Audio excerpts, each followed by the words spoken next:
You are now about to witness.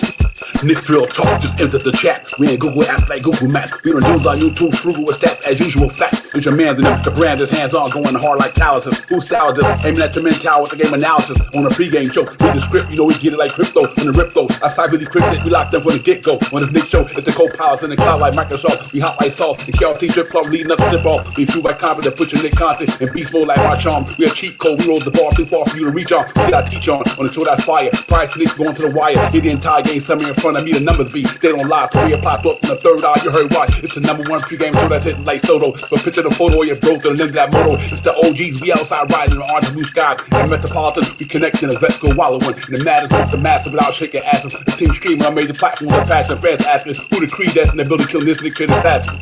You are now about to witness. It's the Knicks Real Talk pregame show. Flame throwing like we dropping buckets. He's on fire! Hey! You are now about to witness. It's the Knicks Real Talk pregame show. Flame throwing like we dropping buckets. He's on fire! Hey! You are now about to witness. It's the Knicks Real Talk pregame show. Flame throwing like we dropping buckets. He's on fire! Hey!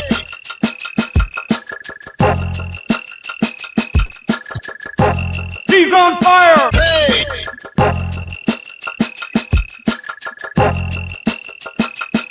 He's on fire! Hey!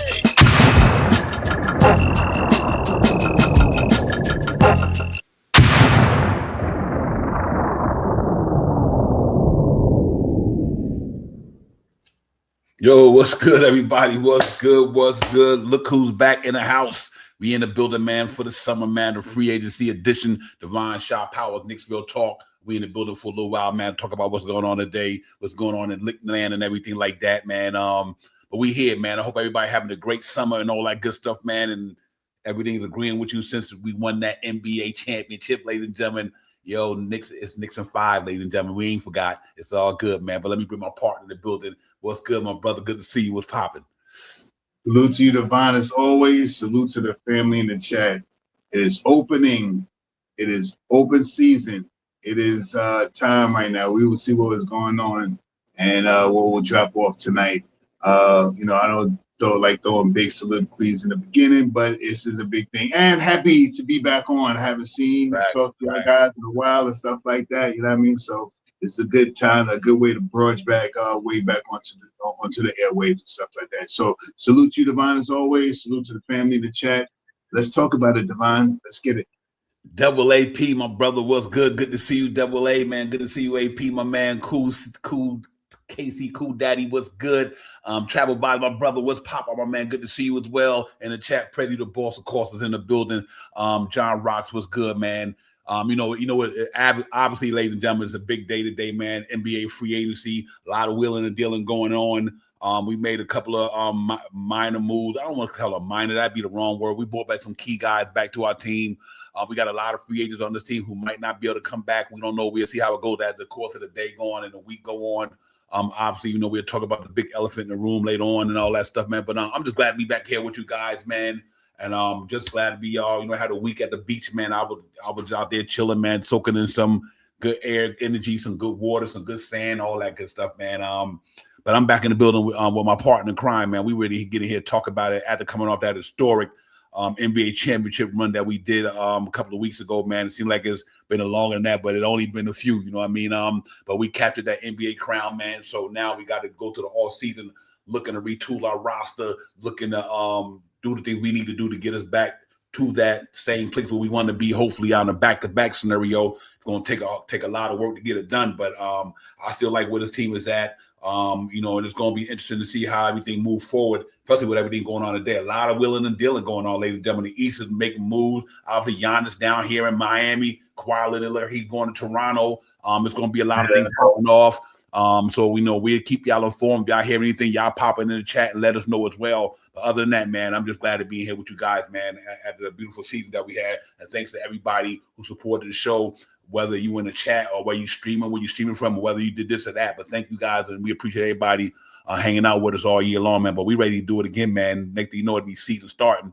So we got to get it done, Shop Power. But salute to my man, sis, sincerely, what's good? Queens, get the money. I see you, my brother. What's good? Peace, Corey Lee. What's good, my brother? But Shop Power, man, how you feeling after the NBA championship? Now we going into free agency, summer league, and all that good stuff. We got a couple of guys in the draft, a couple of sharpshooters, things like that, man. How you feeling about the team and what's going on, my bro? Yeah, man, let's keep going. You know what I mean? A little hiatus with that little 2 weeks off and stuff like that, but the city is still buzzing live. You see people in like the outside parties with NICKS gear on, like it's like it's a fanfare. You know what I mean? Like it's popping and stuff like that. And I do appreciate seeing that. You know what I mean? So it's much love over here in New York, man. And I'm glad that we accomplished something that we haven't accomplished in 53 years. So. With that being said, man, the moves are being made and things are going on.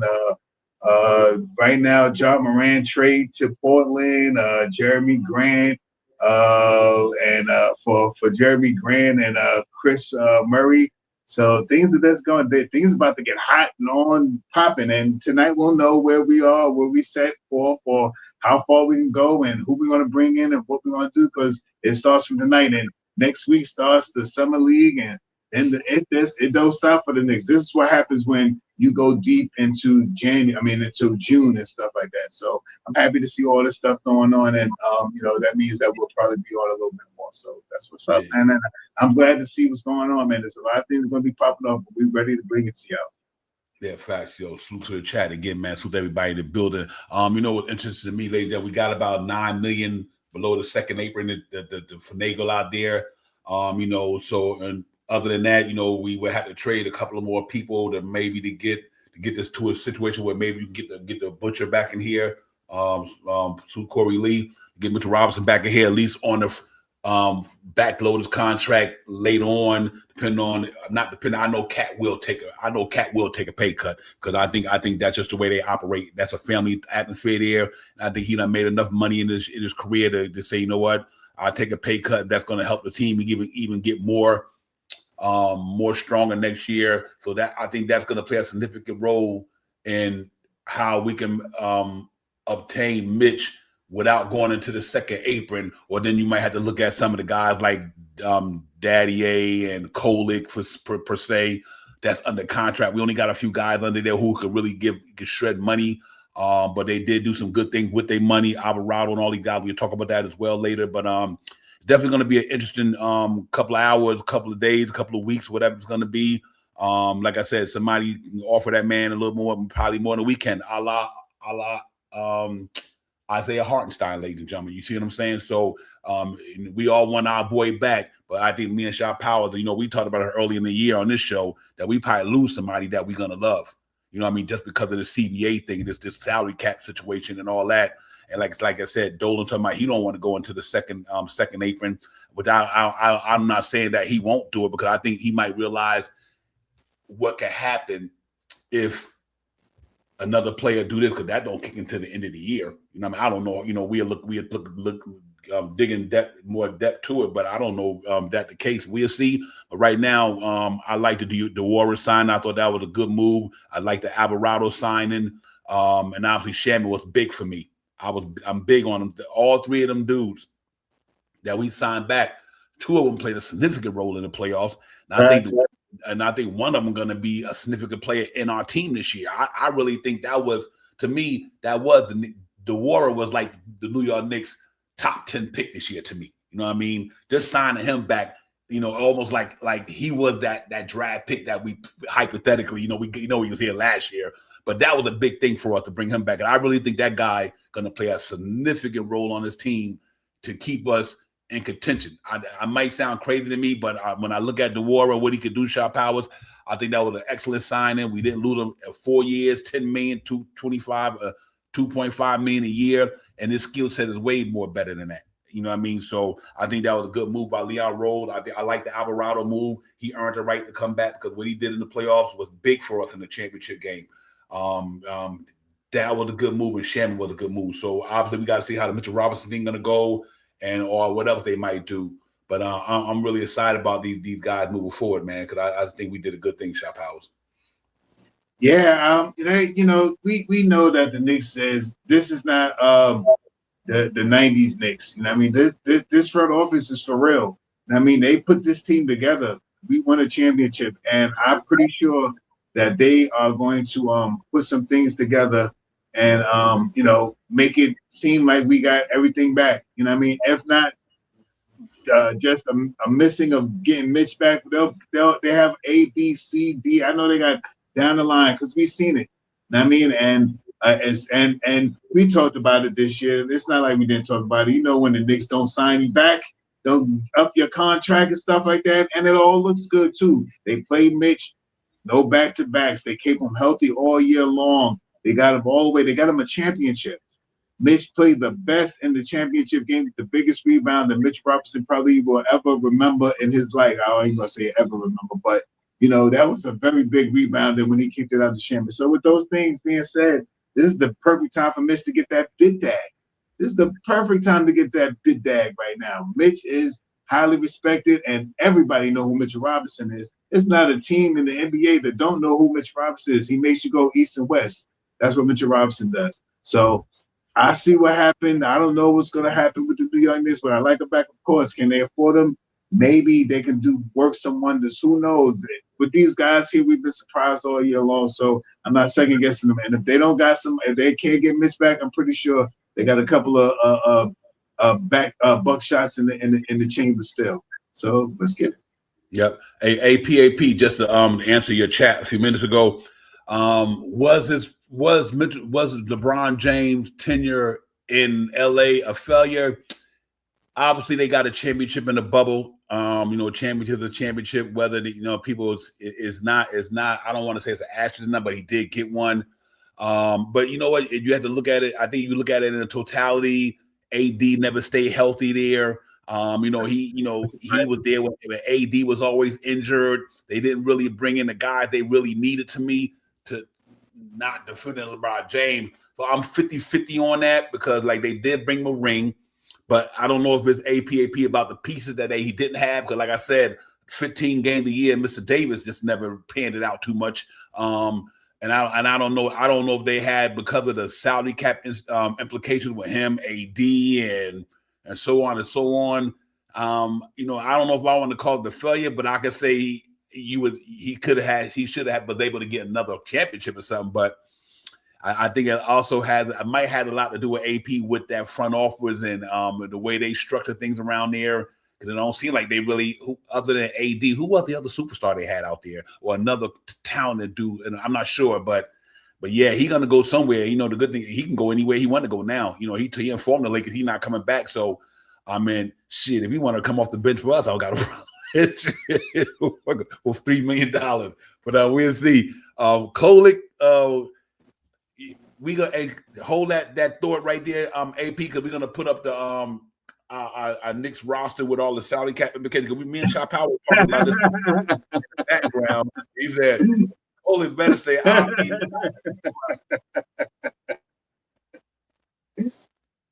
Yeah, hey man, yeah, we gotta get him back. We gotta get him back there because we don't want the household to be messed up. APAP. We need the wife to be, happy wife, happy life, my brother. So that the case, we better keep him, for sure.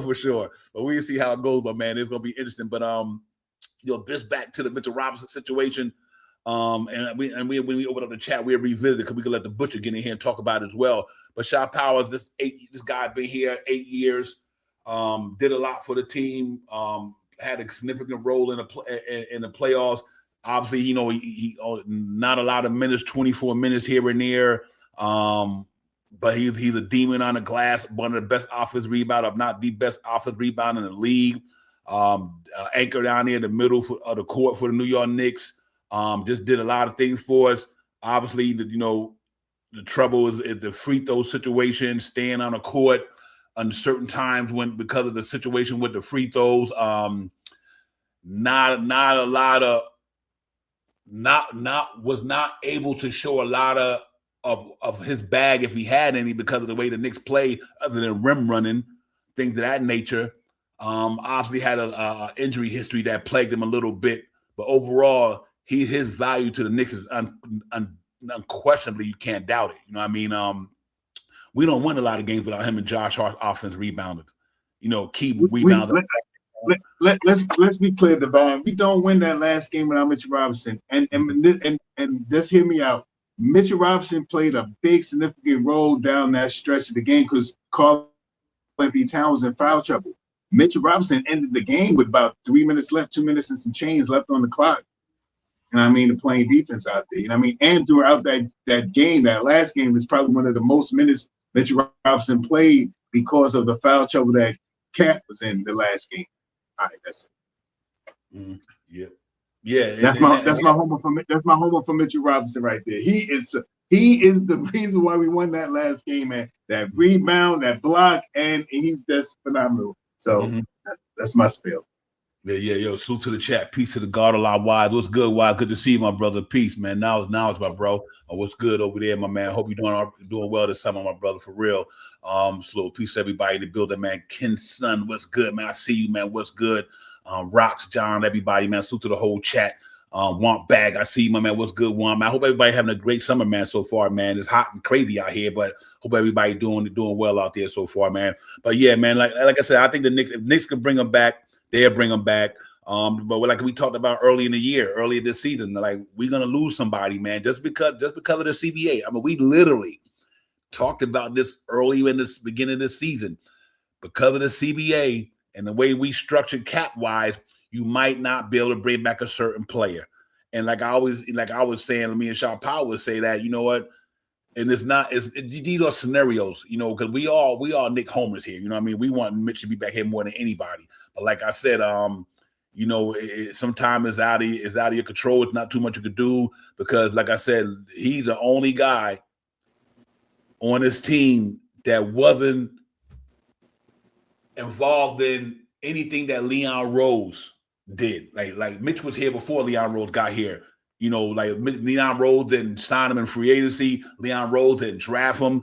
Scott Perry and them did that. So he's that only guy on this team that probably wasn't affected by what Leon Rose did. You know what I mean? You know, so and then that sometimes that plays a part, you know what I mean? But I think he earned the right to come back to New York. We all hope he's gonna be back here. But if somebody said, Mitchell Robinson, I'm giving you a certain amount of money, I'm obviously Mitchell Robinson got to look out for Mitchell Robinson. You know what I mean? I'll be like a la Hartstein, like I said earlier. Sometimes things happen that way. And if it happened, you know, we got to go out there and find a center, or if not equivalent to him, that could do some of the things he did, then we do it by committee. But let's hope the big man be back here for us, man. I'm a Mitch guy, man. I love Mitchell Robinson. I think he's been an absolute fine for us in 2018 when Scott Perry pulled him out of here at the 38th pick or whatever. So let's see if we can come back in the building, man. Hopefully the money works itself out and he's back. But if he's not, then we got to still be Knicks fan. We still got to just, you know, see what they're going to do if he's not back here. Because right now, that's the biggest elephant in the room is him. Everybody else, okay, whatever. You know what I mean? We got the guy, but you're going to run it back. Hopefully he'll be in the fold. And if he's not, then there's got to be some other guys out there who can come and fill these void, because we got like 10 guys that's on that's free agents that's not coming back to this team so far. You know, I don't know Shot Powers, but we'll see how it goes. But within the next 24 hours, a week, whatever, we might hear something. We might hear Mitchell Robinson. Nick found a way to bring him back. What you guys thought in the building, man? You know, for as Mitchell Robinson, do you think he'll be back, or you think he's gone, or what's your thought about it? Salute to Queen Darlene. What's good, sister? Good to see you, Queen Darlene. Appreciate you coming in. Hope you're having a good summer so far. Darlene, Miss Brian, appreciate you coming in. Real talk. Salute to everybody in the building, man. Like I said, I hope everybody having a great summer so far, man. It's hot and crazy out there, but it's all good. But other than that, man, he's one of them guys, like, you know, he's a big elephant in the room right now. You know, like, no matter this domino right here could determine what the Knicks gonna do moving forward. You know, we got to see. You know, we love the guy, man, but I don't know. Cecilia Lee said he feel like Corey said he will be here. You know, I'm gonna be honest with you. I think it's 50-50. It's 50-50 just because of money. It's not about talent. It's not about anything else. It's about the money. How do you get to satisfy Mitch? If we 9 million under the second apron, if everything's staying true to what Dolan said, he don't want to go over the second apron, then that means somebody got to give dealt to get Mitch in the room. Mitch ain't coming in the room for no $8 million in the first year when he was making 15, 16. And then even if Cat take a pay cut, then Mitch might go up to 14 next year. Because right now, ladies and gentlemen, the way it looks to me, the market is set at guys like Mitchell Robinson, what's my man, Robert Wynn, 14 million, Jake Liddell, Jake Liddell, 14 million. I think it's the 15 million is where these guys like Mitch is at right now, because even if Mitch signed for 1 year, I mean, really, it doesn't matter, because like Jake Liddell took 14 for Hawks for 1 year. Robert Williams took 14.5 for 3 years from Portland, 3 years. So Isaiah 25 a year from the Oklahoma City Thunder. I'm just looking at the big men on the market. Mark Williams, 12 million a year average for 3 years. So it just Nurkic, 11 million for 2 years. And I think a lot of these guys, I really think a lot of these guys is not Mitchell Robinson, but shit, Precious Achua got 2 years, 11 million, 5 million a year. And so I don't know. We'll see how it goes. But like I said, it's really all about the money, ladies and gentlemen. It's really not about nothing else but the money. And and I just think that's where when it's gonna go. So let's see how it goes. If anybody get any update, please let us know. If you hear anything as we stroll through and everything like that. Yeah, Corey Lee, I'll open up in a few minutes, man. Because matter of fact, I'll open up in a few, man. You can get in here and give me your thoughts on Mitchell Robinson. But other than that, we still got some willing and dealing to do. Obviously, we got some other guys.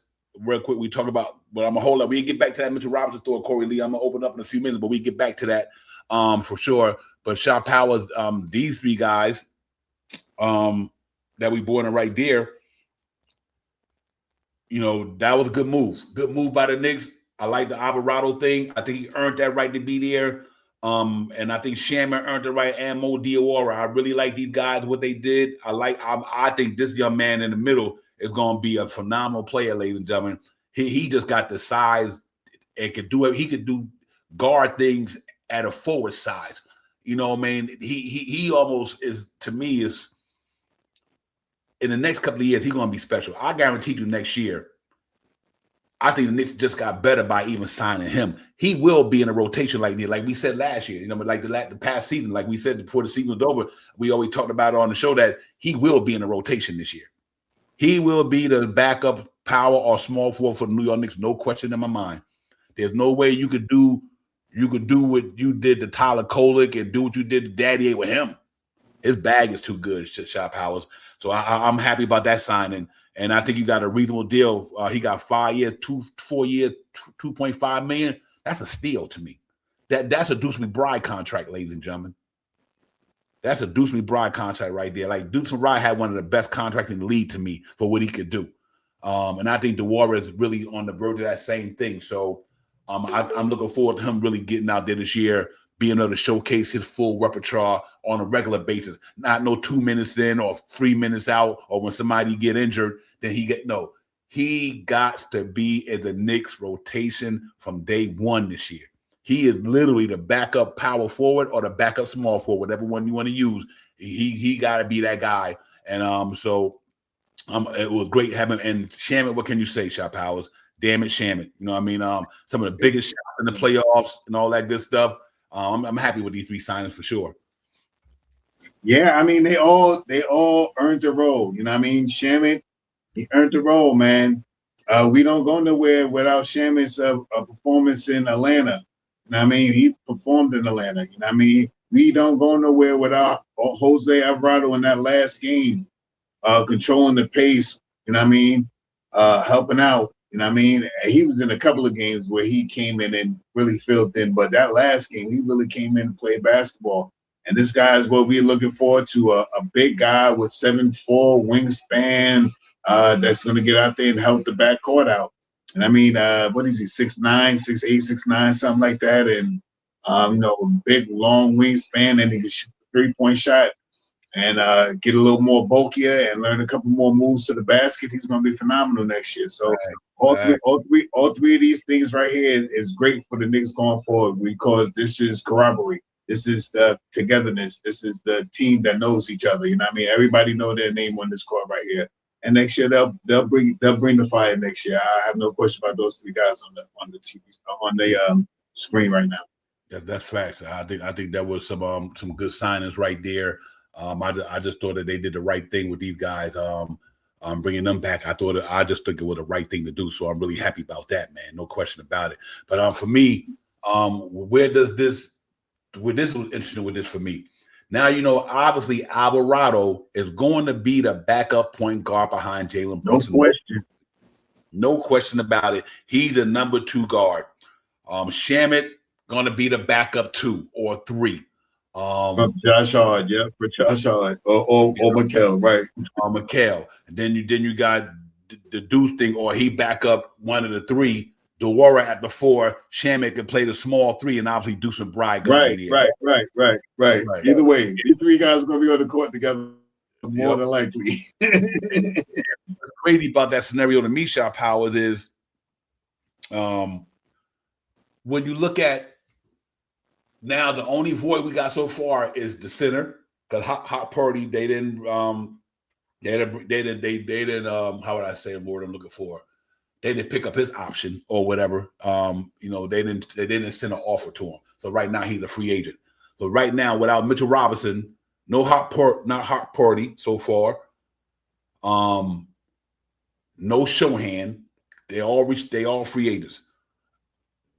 We know these 3 guys right here, and Deuce and Bride is under contract. Now, I think me and you talked about this early. Let me put it up there, because I think maybe the chat, I can get it better if I let you guys see it up there. Let me do this right quick, Shot Powers, and then I'm gonna open up the chat in 1 second. Bear with me, ladies and gentlemen. Not that, I didn't do that. I'm sorry. But yeah, what's interesting to me, Shot Powers, is this thing right here.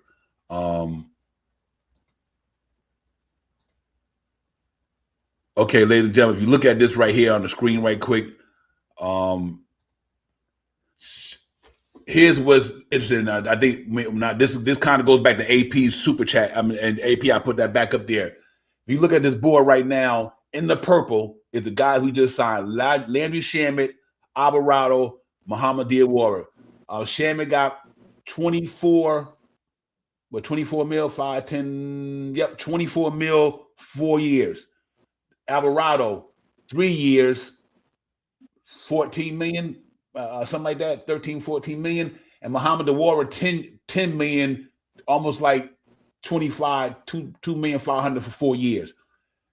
Now, if you look down here, right here where my arrow is, obviously you got Towns under contract, Anunoby, Jalen Brunson, Mikal Bridges, Josh Hart, Miles McBride, Pacone Daddier, and Tyler Kolek.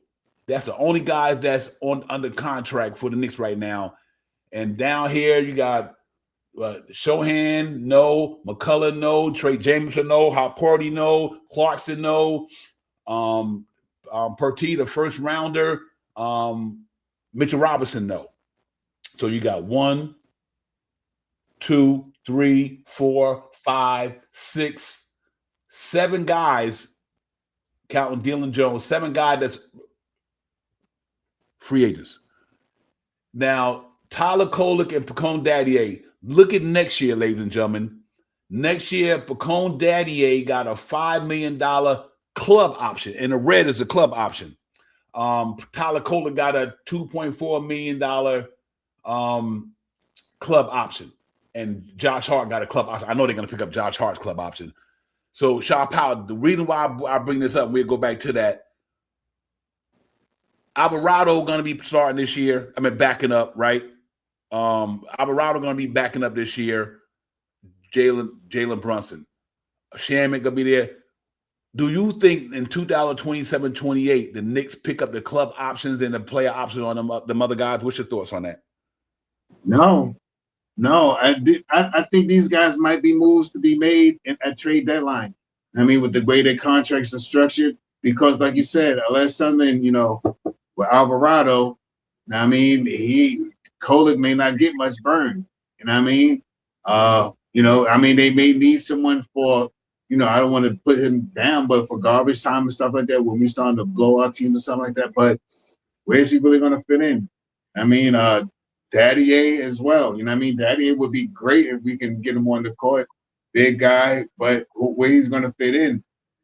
You know what I mean? So it's things that they're going to have to work out, but they're going to figure it out.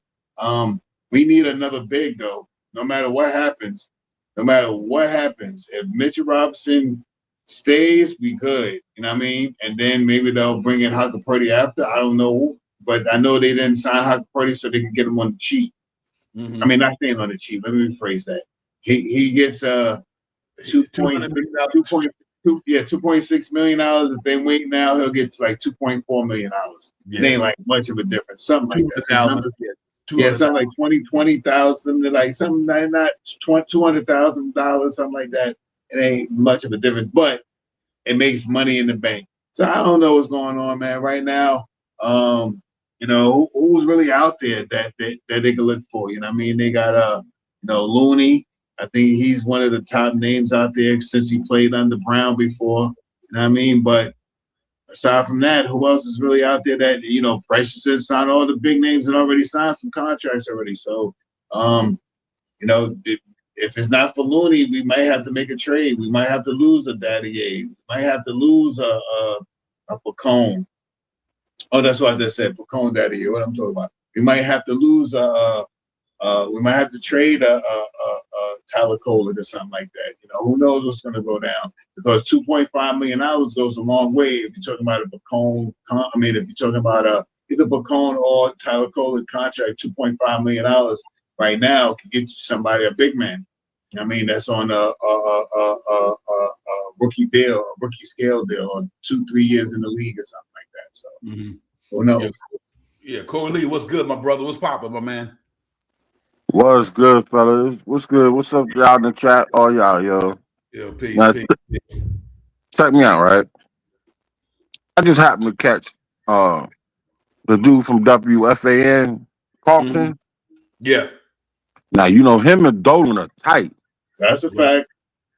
Now, I heard this. That's the same dude he was on. Dolan was on this show, right? Yep, and Dolan. Yeah. What I'm talking about. I know what I'm talking about. Yeah. Yeah, now check me out. So now, this came out his mouth. He said Mitchell Robinson coming back. The whole issue right now is Dolan doesn't want to be in the over the second apron for a couple of years. He's not opposed to going over the apron for a year. Now, this is when it comes to the Cat. Cat has to say up front right now. You know what I'm saying? It's not a discount. I'm gonna take what you offer me. Right. Restructure his contract. Pretty much for the extension. The extension. You understand what I'm saying? So that's how we're gonna be able to keep him. And on top of all of that, and you all gotta know this, Leon Rose, because he was an agent, knows how to get you that extra cash to fill in what you're not getting in the house. Mitchell Robinson does not want to leave New York. He's been New York the whole, almost 10 years now? 10 years, if that? Eight. 8 years. Yep. His roots are dug in deep. Outside of his farm in Memphis, he ain't going but too many places. Yep. You understand what I'm saying? And he knows what he gets when he comes to New York. He knows what he has. You know, some people are used to people are creatures of habit, and like to be around familiar things. This good medical staff they got over here. Everything, yeah. Why? Listen, cool. Money is listen. I ain't opposed to no bread. I'm not opposed to a damn dollar. I'll take as much, but when you're not comfortable making money, what's the use of having it when you're miserable someplace else? You understand what I'm saying? And then he's going through his issues. Who else is going to take care of him and receive him like we do? Thanks. So, y'all need to keep this in mind. You know what I'm saying? And I promise you that man just go on WFAN and listen to what he said. Because he said it was such assertion. Because come on, man. He can pick up the phone and talk to Dolan like it ain't nothing. Like they drinking buddies. Hey man, what's really fuck going on? Excuse me. You know what I'm saying? Yeah, the only way that this thing don't get done, and is really is Mitchell Robinson, because like I said, It's Cat, boy. Sorry, Mitchell Robinson. yeah, I mean, Cat gonna do that. I mean, Cat, no question about a Cat gonna take the cut. He gonna do that, man, because that's just the way they built down there. Everybody taking pay cut for the Knicks. They all do. I think Cat probably do 50 million 3 years, 150 million 3 years. That's 11 million less than he making next year, which is 61 million. Cat said, "Give me 3 years, 150 million. Let's see it. Then we'll deal with that. Because by then, Cat will be 34 or whatever. And if they got to do it again, they do it again." But I believe Cat will be around that $50 million deal because of, that's going to give him 90 more million than he making next year. So he goes 50 million. That'll shed 11 million that year. Other than that, I don't see why it can't get done. But like I said, it all depends. Cause listen, Mitch is New York. He's been here a while, but it might be a little bit more deeper than we thinking about. From this standpoint, what are we gonna what is we gonna offer Mitch? Where are we at? Well, are we gonna give him the same contract he had the last time, $15 million a year, $60 million for 3 years, for $15 million a year? That's what's going on around the league right now. They're getting $15 million. Jake Liddell, like I said, Robert Williams, all these guys. Where does he cap out at? And how does that play into the Knicks brain trust? Because remember, we got a lot of things we got to deal with. Because let's hypothetically, I'm throwing out all the scenarios, ladies and gentlemen. It's important that we throw out all these scenarios to see where we get to with this thing, because these are decisions. This is what the Knicks are thinking, not what Divine and Shy and Corey Lee. What is the Knicks brain trust? What are the Knicks thinking right now? Yeah, we could bring them back. Number one, we want to, but then they still got concerns about health-wise, injury-wise, playing time. All that plays into it because it's a business. It's a business. The feelings and emotions get thrown out the window because at the end of the day, it's all about the bottom line for these guys. You know what I mean? And they probably like, okay, if we give them 18 million, blah, blah, blah, how does that work if something goes wrong? You got to take a risk with everybody like that. And I just think the Knicks is cap struck, ladies and gentlemen. And we talked about this at the beginning of the year on this show, time after time after time. Somebody on the New York Knicks is not going to come back because of the CBA. If somebody say, Mitchell Robinson, I'm giving you 20 million, Mitchell Robinson probably like, I'm out of here. I don't care how much you love New York. Guaranteed 20 million, you get injured, and it's still guaranteed. See, them to think that all these scenarios play into whether this man gonna be here or not, because like me and Shy Power said not last year to see them. Normally when the Knicks don't extend you right when you're supposed to get extended, 9 out of 10, they don't extend you. Not saying they won't do it this time because they won a championship. But 9 out of 10, here's the scenarios we got to do. And I'm going to let Sharif jump here. Here's the 2 scenarios for me. Number 1, Mitchell Robinson was not signed by Leon Rose in no form. Not drafted by him. He never signed him a free agency. He didn't bring him here. Somebody else brought him here. He's the only guy left from the old regime. Number 2, if Mitchell Robinson get that bag like Hartenstein did, he might walk, ladies and gentlemen, because that means you paying somebody $18 million for backup minutes. That's a lot of money in a sense if he can go somewhere and get 20 and start. So I don't know. If the scenario that's out there, then maybe that's the reason why he's not signed yet, is because of all the scenarios I just said is what the Knicks is thinking, not Divine now. I'm just talking about what the Knicks is thinking. So you got to put all them variables in there when we get down to brass taxes about Mitchell Robinson. I'm hoping they find a way to get the man in here, give him his money up front, let Cat take his money off take his pay cut, backload to Robinson rest of his big contract at once Big Cat in 2028-29, then Mitchell Robinson probably gets 15 million, or he might get 16 million. That's the only way they're going to get this done. If not, I don't think Mitchell Robinson coming back because of the money. It's just because of the luxury tax shit. If Dolan, even though Dolan can do this, his luxury tax implicated to be damn near $80 million, ladies and gentlemen. And he got money, don't get me wrong, but Sharif, what's just good, much good to see you, my man. What's your thoughts on this Mitchell Robinson thing, my man? I tell you what's up. First of all, good evening. Can you hear me? Yeah, I hear you loud and clear, man. Good to see you. Good to hear from you, my brother. Appreciate you coming in the building. Man, Also, see. no, Go ahead. No, I was gonna say, Shy, read what Wise just said. My bad. I see it. He said, I didn't know that. He said Leon gave Mitch his last contract. I didn't know that. I thought he got here before that. Okay, well, Leon Roseheim did. He probably there's no big problem. Then appreciate that a lot, Wise. I thought that contract was given to him by a man in 2000. Come on, Scott Perry. Yeah, because Mitchell Robinson came in 2018.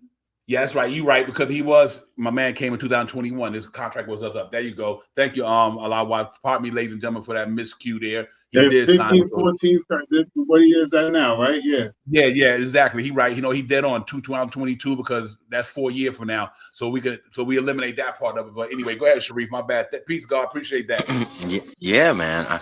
You touched and you covered a lot. Shout out to you two guys. Shout out to my brother who's on the panel. A couple of things I've been looking at in terms of Spotrac and the paths that they've been taking, specifically the 2 first-round pick cashbacks. Mm-hmm. So the 2 first-round pick cashbacks, they got 3 seconds. They kept one, and then they just kept trading him into the future. So the cashback ended up turning out to be like 1.1 million. So that led to the signings of Diawara, Shamond, and Alvarado. So you have approximately 9 million, and then you basically didn't pick up the option of a Porty, and so you could pick him up at a lower price, like you said, 200,000. They would probably save. So what does this tell me? This tells me that I have to get used to a younger team, right? Mitch, when I look at Mitch, right, if you look at the regular season wins and you look at the way Mike Brown was trying to find his way, right, with this team, Mitch wasn't able to express himself with games per minute and stay consistently on the floor. I think what Mike Brown went into this season saying he can do better with better free throw shooting. I think he can do better because we had to, right? We had to miss Mitch, and we had to do better in other ways many times in the regular season and a few times in the playoffs. So I think I don't think they're force feeding us anything. I think you can't pay a guy for being productive. I think he's graduated to make his money for his family, and this is a point where I mean, as an NBA player, because I tried to make it to the NBA before, the number one thing that makes you not complete is free throws. So in year 8, you're not complete, and nobody's not gonna hear 7-footers can't shoot. Nobody's not gonna hear it. So you still have work to do. Being from an outsider looking in, they're gonna say you have work to do to be complete. And I think the New York Knicks can do way better with a Porty. And then looking at the second apron, right? So throw that a discussion aside what I just said. So looking at the second apron, you will actually be able to go into the second apron next season once Hart, Cat, and Bronson comes to the table and they all do the LeBron James, Dwayne Wade, and Chris Bosh. And when they do it, either they'll be able to stay edgily under the second apron next season, or they'll go right above the second apron and so I think what we're looking at, I'm looking at the macro, and you would be able to either edge the second apron in 27-28, or you'd be able to stay under it, and the 3 stars that you need to agree, they all agree to take the cut because they already said it. Cat already said it on Shay Shay's Club Shay Shay's show. He already said it. Once we come to the table together as a team, as teammates, and we make a pay cut together, I'll make a pay cut. So we have to actually hold Cat to that because he said it, right? I know Jalen Bronson is willing. Is Josh Hart willing? We don't have to worry about Mikhail because he already has his money. Ananobi already has his money. So moving moving into the second apron, possibly in 27, 28 is not bad. And it is not bad to cut salary now so you can prepare for that. That's the only way. Mm-hmm. Let me ask you a Now, question. on one, let's change the verbiage because nobody's taking a pay cut. They're taking what's being offered to them.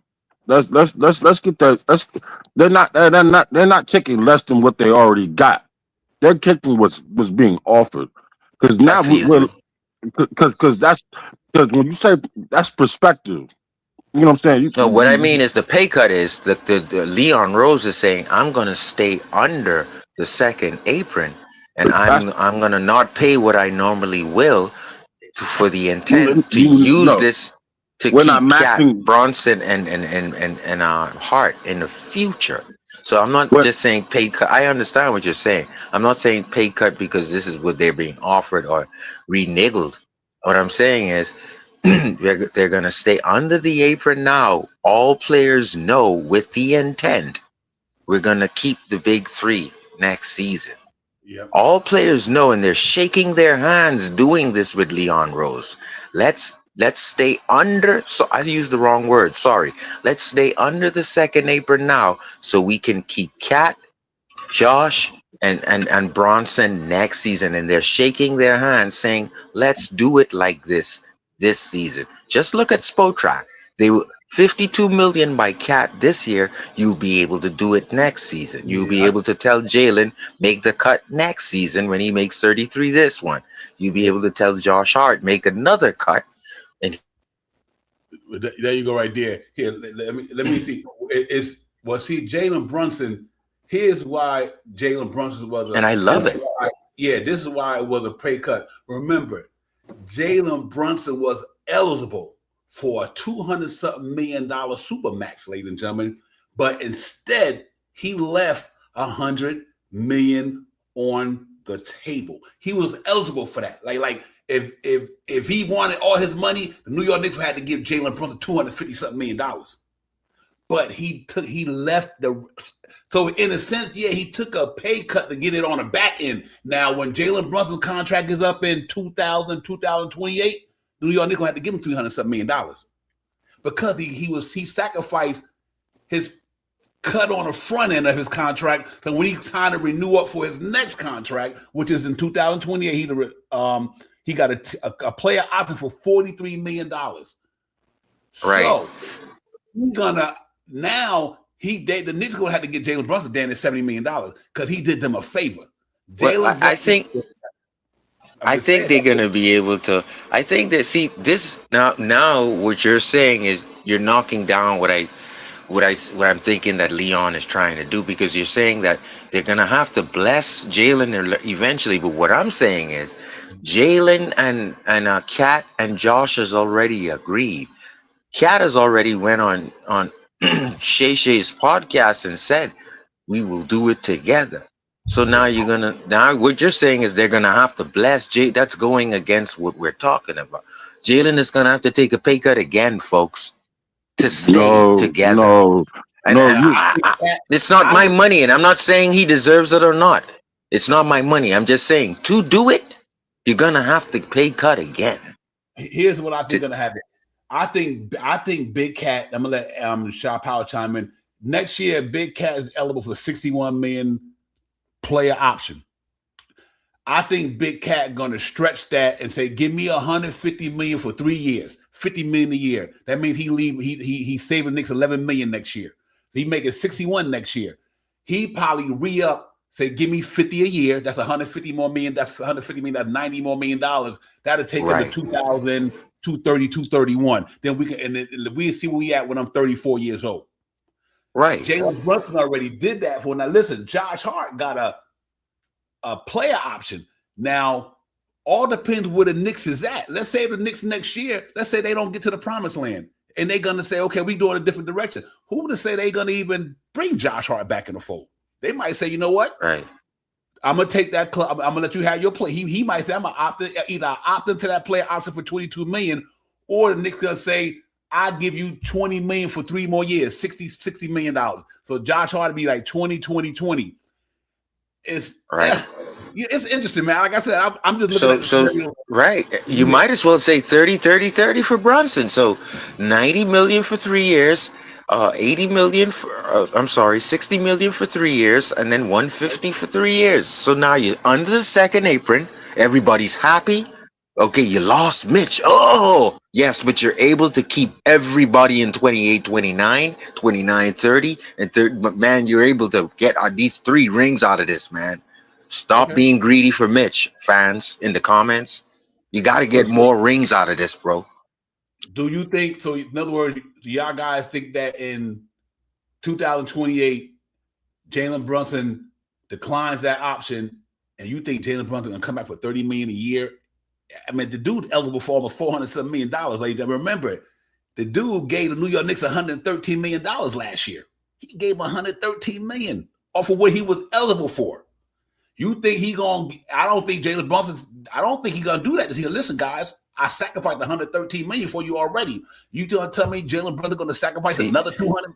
I don't think so. Right. I don't want to say nothing illegal, right? But we all know, right? That Dolan ain't gonna let it be like that. Come on, man. Come on, guys. If these guys that they could pay, you really think that he gonna let them walk away? You really think he gonna? Come on, man. He can't let him walk away. He gonna give him. He gonna give him a little birthday cake. That's all I'm gonna say. But here's what's crazy though. After with that Kawhi Leonard situation in LA Clippers, they on that shit now. That's why I'm dicey with what I'm saying. Right. All that back channel hustling time. I'm going to do this. Remember, IRS going to ask you how'd you get that money. See, that's why the Kawhi Leonard situation what it was, because how you going to get a fertilizer company or whatever? The money talk. The IRS is like, okay, where they going to give money, these guys money in the back end? How you going to? We're going to open a shell company for them. When IRS come at them, where'd you get this money from? And that's probably more the reason why Dolan is like, let me get my ducks in a row before people start thinking that I'm the Clippers or I'm feeling you. I'm feeling you, Dolan. Get your ducks in a row because people gonna be watching you. They don't like how you already won. Get your ducks in a row, Dolan. I'm feeling you.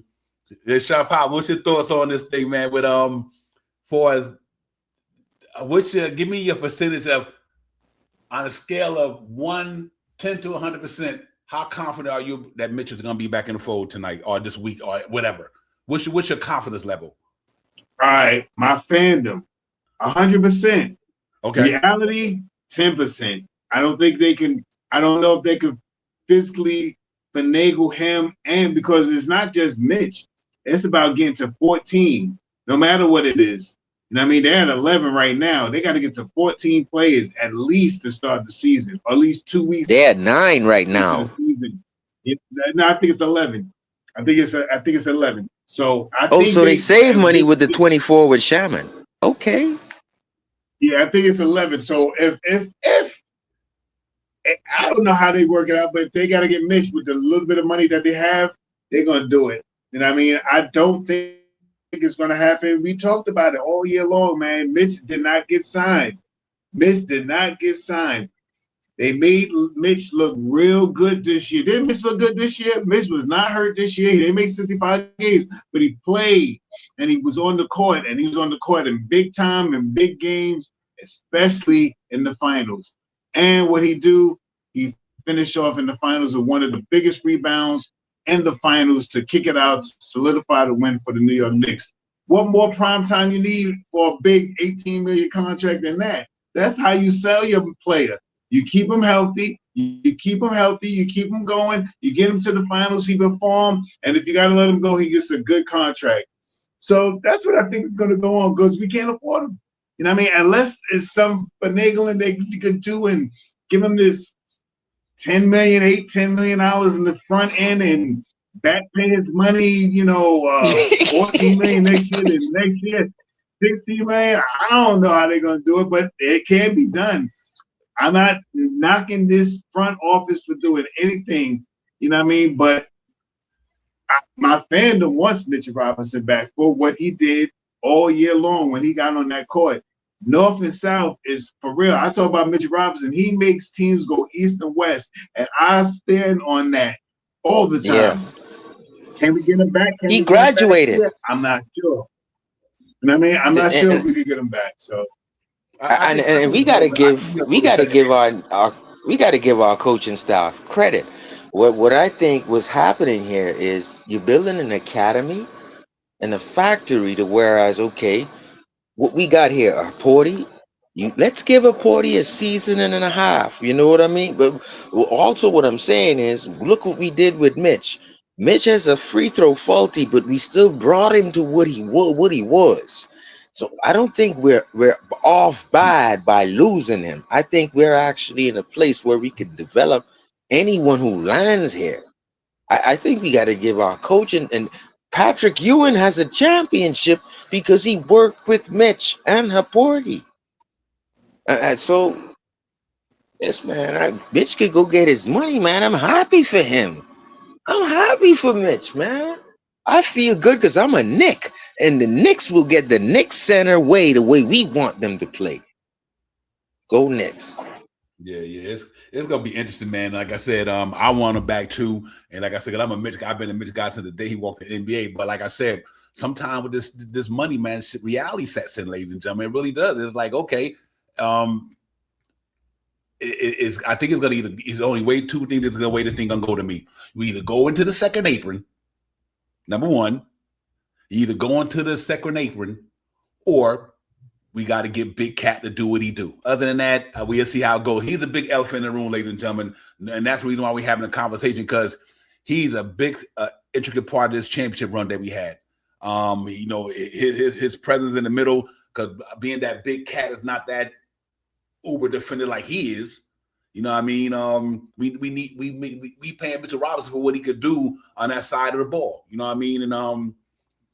And so let's hope that he come back. You know what I mean? Run it back. If it ain't broke, don't fix it. But who knows? Who knows? I hope he come back. That's my man. You know what I mean? But like I said, I try to look at it from the business side of it, from the Knicks side, not the divine side, the Knicks side. And, I don't control any shit anyway. It's whatever they gonna do, they gonna do. You know what I mean? Whatever Leon Rose and Jay Dolan do, that's what they gonna do.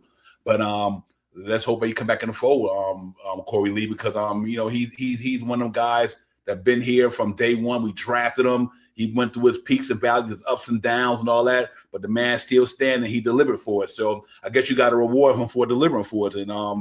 And I hope this money thing don't affect that. Because the only reason Mitchell Robinson won't come back is because of money. It ain't got nothing to do with nothing else. It's money. You know what I mean? I'm gonna say this. Well, listen. The only reason why, listen, you already know I'm like one of his biggest fans. But I've been sitting here and I've been listening patiently. I don't listen to I listen to the people who are really, really plugged in, and from what they say. Now, if I'm wrong, if they're wrong, so be it. Then I'm wrong. That's the only reason why I'm standing and I'm arguing my point with y'all. Mm-hmm. But I tell you this: every time for the last 5-6 years, Mitch has been in the trade. We've been talking about it's time for Mitch to go. Yeah. People have been talking crap about his free throws. But every time we needed him, he showed up, whether it be a block, rebound, 10 rebound, 15, 20, whatever the case may be. We never talk about that. I'm not saying you all, but I'm just saying amongst the fan base. You understand what I'm saying? But every offseason, here he comes. Oh, he's out of here. He's out of here. He's gone. He's gone. And he survived it every single time. So this is how I'm looking at it. And the last time he had his contract was up. Everybody was like, they're not going to pay him. He's gone. And what did they turn around and do? True. They paid him. They paid him. That's true. And so that brings up a question. One second. That- Just like you just said before, Corey Lee, he signed his contract without in the same year, not like this would be this Right. year. He'll sign now instead of being signed before, right? Yeah, yeah. The Mhm. difference. Let is me this, ask the panel. though. The difference is this time, ladies and gentlemen, Mitchell Robinson or any other player wasn't putting James Dolan in an $80 million tax situation. That's a fact too. Right. Now, because Right. That's a fact. the new CBA, like when we signed, like even let's not even use Mitch. I don't want to use Mitch. Let's use another player. Anybody could get bounced. Shit, Giannis got traded. You know what I mean? Anybody could get up out of here. It's about the name on the front of the jersey. Shit, if listen, you know, at one time we were talking about, because here's something you got to remember too, ladies and gentlemen. Remember, and I'm just letting y'all know why it don't necessarily got to happen. Believe it or not, Mitchell Robinson and Julius Randle was going to Minnesota for Big Cat. Literally was going there, and the only reason they didn't trade him because they said we got Rudy Gobert, give me Dante DiVincenzo. Literally, he was in that trade. He was out of here. But they said we got Rudy Gobert. We can't have Rudy Gobert and Mitch. So anybody can get it. Right. Listen, there's nothing guaranteed in this business, ladies and gentlemen. And that was literally the offer on the table. That's all I'm saying. So, and now, yeah, and you never know. You never know. you know, this is boring conversation when it comes to the nickel and diming and the money of the NBA offseason cap hedging, right? But let's look at 4 teams who this second apron is really affecting badly, right? Memphis has to get rid of basically everyone on their rookie contract. They have to get rid of them, right? Because they went into the second apron. Phoenix Suns went into the second apron. It is affecting them so bad. They're going to have to waive people or hopefully get people to buy out of contract. This is what the Miami Heat is waiting on. They're waiting on Memphis to buy out. OKC had to draft 2 extra centers because they know they're getting the 2 young centers they have on the bench. They're not going to be able to keep them. So they signed Hardenstein. Because guess what? The second apron is going to affect you so bad that you're going to have to get rid of about 7 of your guys who you drafted. So this is something that we don't want to test, guys, for Mitch. Another team, Boston. You're trying to get rid of the best player on your team because you don't want to go into the second apron. Even Boston, real quick, not to cut you off. Even Boston, the year that they won the championship, they had to let all those guys go because of the apron. I mean, Porzingis, all those guys. We don't want to kiss a death. That's like kissing a pretty girl and you don't never go back home to your house, bro. You don't want to kiss the pretty girl, bro. It's about the money, ladies and gentlemen. It's really all about the money. Ain't You can't do nothing after that. You better win that year and it's over because you can't do nothing in annual luxury taxes you got to pay, and you can't make any moves. So it takes 2 years for you to rebuild out of that. Yeah, another team that's being affected heavily by the second apron. I can go on to a couple other teams, but they've been hard. Like they've been hard. They can't do a thing. Yeah, it's gonna be interesting. So, Warriors was like that, like Ross said. Remember how the Warriors were $300 million over the luxury tax. They had to let they had to let go of Clay. They had to let go of Looney. Everybody. The guy who's Wiggins. They had to cut. But they kept their core. So the plan that I think that Leon Rose has, and what I spoke about 10 minutes ago, is if you keep these 3 dudes, you already got Anunoby till 32. You already got Bridges until 32. So you good with them.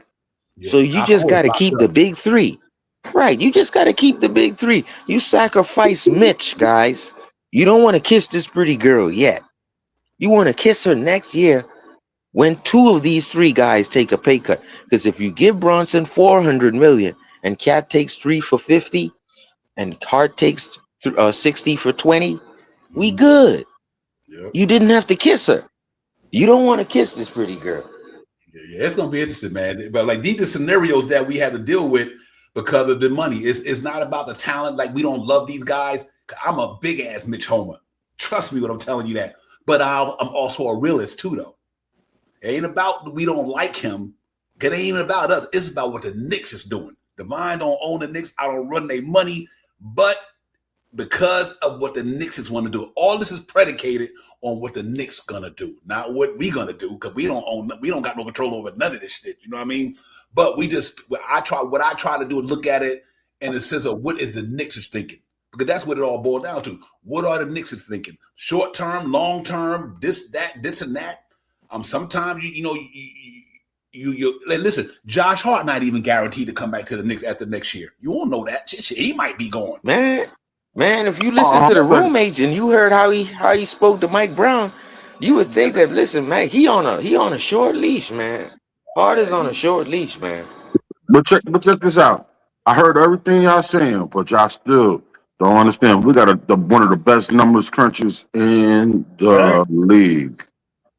I'm listening to everything y'all saying, and just like my man said, and no disrespect to nobody up here, we're talking from a perspective of that we know these people are going to take this amount of money.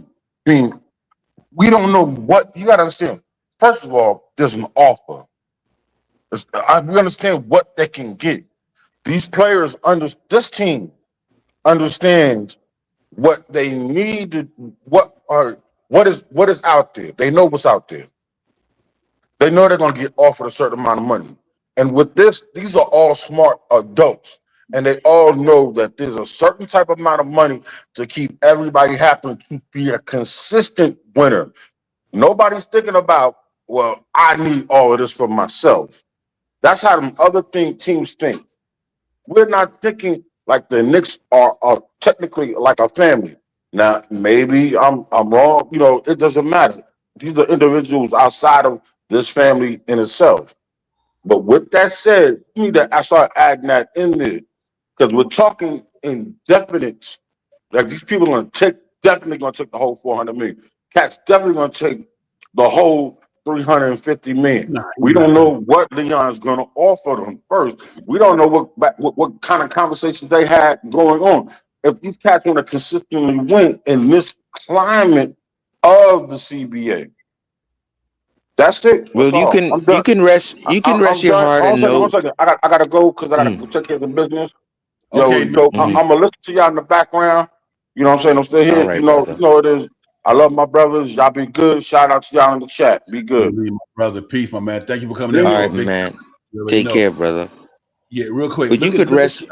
Okay. Let me show something real quick, Sharry. Look on the board right now. Here go to 2026 and 27 Nick roster so far.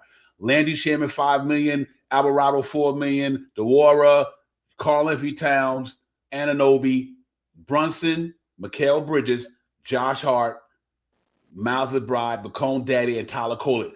That's the Knicks roster right now of everybody that's under contract. 1, 2, 3, 4, 5, 6, 7, 8, 9, 10, 11.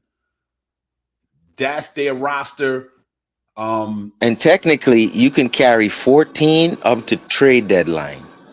So you can do. They now remember they signed another shooting guard 2 days ago.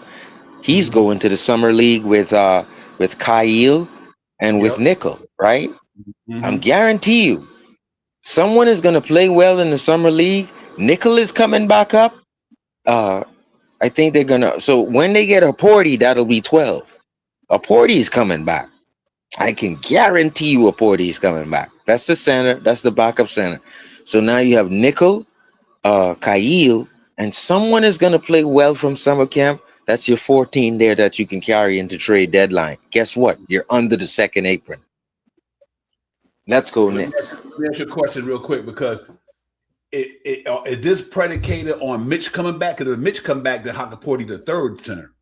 He not even in the rotation. No, this equation is based on Mitch leaving. I was saying that Mitch not coming back. Mitch not coming back right there.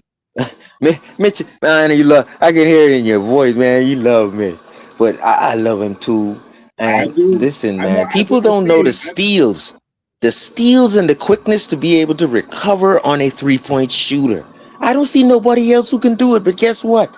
I don't want to restrict my team and my front office for a few years when we can't do nothing and we're stuck And and we that's can't important. I don't want that, man. I want to be flexible. So let's look at 2027-28, and that's the point where I'm trying to bring up as well. You got a good point there.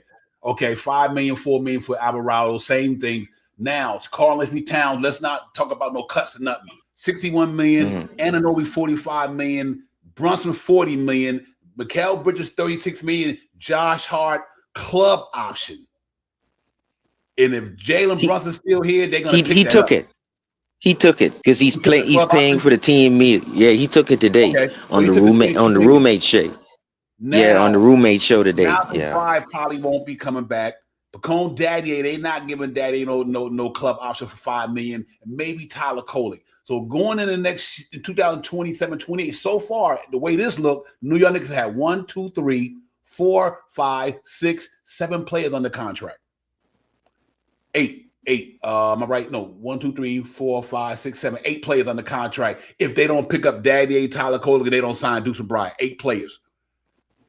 And Kolek is locked up. What's that, 27, 28? No, Kolek got a club option.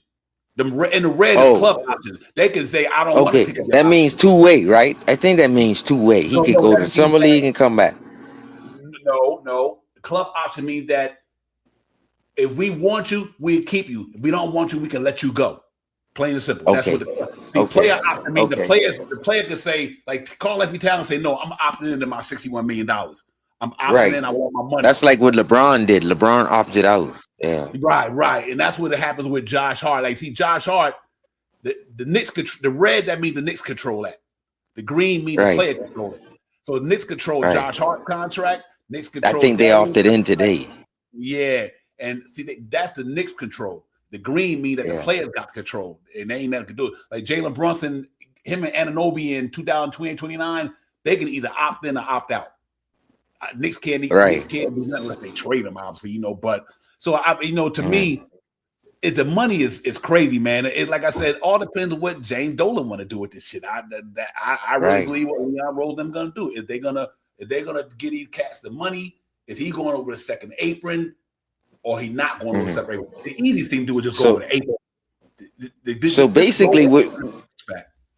So basically, what you were saying just now, after 6:30 today, and you signed Diawara, Shaman, and Alvarado, that's 11. And then, because why is it 11? Where's Dottier? Dottier is still on the roster, right? Yeah, he's still there. So Dottier gives you 12. Right now, actually. Let me see. 1, 2, 3, 4, 5, that's 6, 7, 8, 9. That's 10, after 11. the signings, after today. Yeah. And they got him up here. So if you bring back a Porty, Ariel Laporte, that's your only center. Diawara is 6'9", but so now that's 13, right? Or 12? I think that's 12. No, Daddy is part of the 11. Daddy is part of the 11. He's on a contract. Yeah, Daddy is part of the 11. Yeah, right. So Dottier and Shaman and Alvarado brings it to 11. So now. Yep. So if Ariel Laporte comes back for the minimum, which I can guarantee, then that's 12. So now 12. How about you talk about bringing up Nichols? You talk about getting Nichols. You probably have about $5-6 million left, and then you take that mid-level exception that they get and probably go get you a center like Kevon Looney, or you trade Steven Adams. Yep. I don't even know if they want Steven Adams. I'm not sure. His money will count though. He could take the minimum. Put in that name. You could put there's a couple of guys that could take that contract. So yeah, you can say Steven Adams. Yeah. I can tell you right now, if there's anyone close to, no disrespect to other centers in this league, if it's anyone who's even close to Mitch hustle quickness, tell me who's better. Yep. There we go. Steven Adams, man. Let me ask you a question. I'm glad you put that in there. If they cut him loose, Nick Yak, I just need to know so I can make sure I'm on the right thing. Does that money, if they cut him loose, that's meaning that do they have that cap space I mean, or like they got to play an option.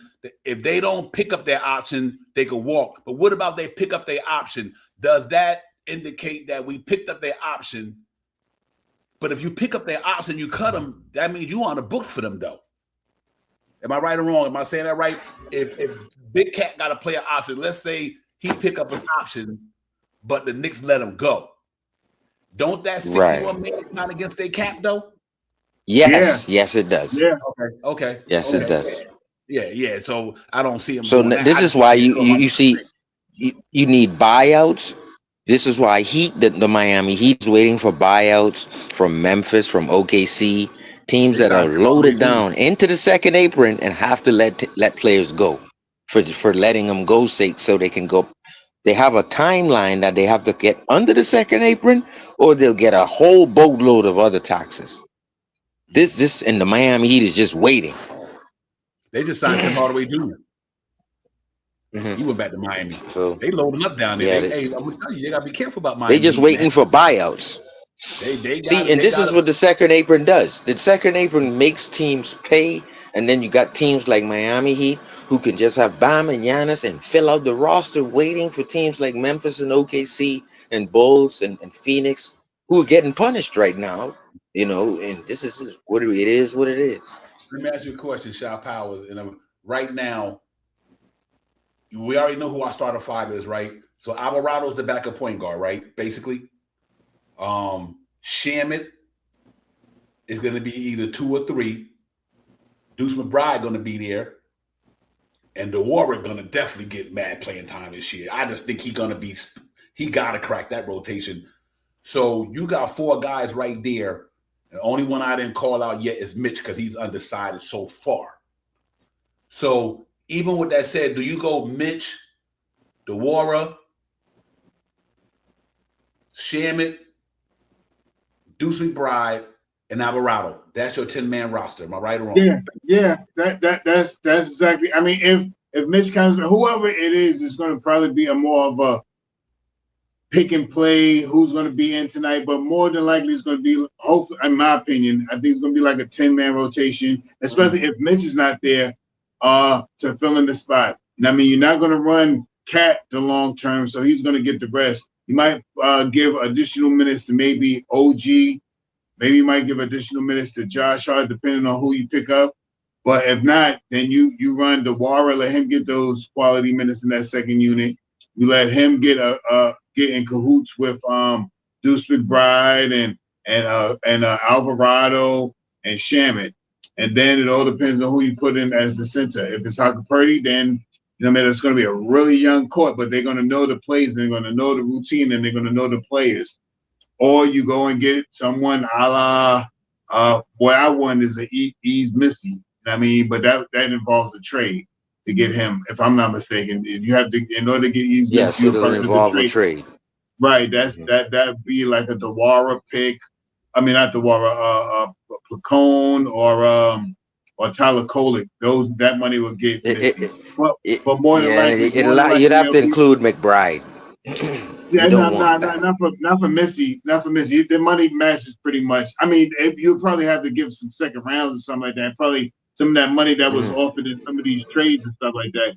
But that would be nice. Looney looks like the guy that they're going to get. Someone that's already played under Brown and probably somebody that can fill in 18 minutes or something off the in the second unit. Let me ask you a question. I got one for you guys now. Bacone Daddier, $3 million. Tyler Kolek, $23 million. So that's $6 million. And next year, they got club options. And they're not even going to be in the rotation. They're not going to be in the rotation again, ladies and gentlemen. So, and like a lot of wise said, Deuce and Bryant. Yeah, that's good. Is the Knicks going to sign Deuce after this year? I don't even know. Because you know why? Here's to me. Shamit might have made Deuce expendable. You see what I'm saying? Yep. Shamit might have took Deuce money. Deuce took Grimes money. Yeah, because now between Miles McBride, Bacone Daddy, and Tyler Kolek, that's $10 million right there. All three of them players, $10 million. Daddy ain't getting no burn this year from he ain't beat nobody out of the rotation. So you get Misi for them? I think Tyler Cole. Don't say it like the Devon, because now you make it easier for it to happen, because you move those 3 players to get the $10 million. You offer Mitch Robinson $10 million. You still got $7-8 million. Exactly. Yeah. So you can do that. You can do that. Salmon, you can give Mitch 10. You move those 3 guys, you get Mitch 10 and upgrade his and you haven't signed your picks yet, guys. Right. Still got the $8 million in the bank. So you can do that and get to 14 and maybe even make 15 with an extra move. You're going over the second apron. Yeah. That's why I was waiting for you. I was waiting for you to dream a little bit, but you're gonna have to crack the second apron, guys, on any trade. Yep. I think Pacone, Daddy and Tyler Cole, and I think Tyler Cole, if it weren't for Alvarado, I would say Tyler Cole should be the backup New York Knicks point guard. But unfortunately, me too. But he ain't gonna beat out Alvarado. I think Alvarado or Shamet took them guys out of the mix. So what do you do with these guys on these expiring? Because like I said, they got club options next year. So do you think the Knicks gonna be in a situation to give Daddy that $5 million on a club option and Tyler Cole? I don't know how that worked, but the New York Knicks gave these guys money. Don't get me wrong, anybody can be traded. Don't get me wrong, but now a lot of guys they sign now can't get traded to further on down the line. Like I guess that's December or something like that, whatever. But I don't think that the New York Knicks, and not because I'm a fan of all these guys, but this is all about money to me, guys.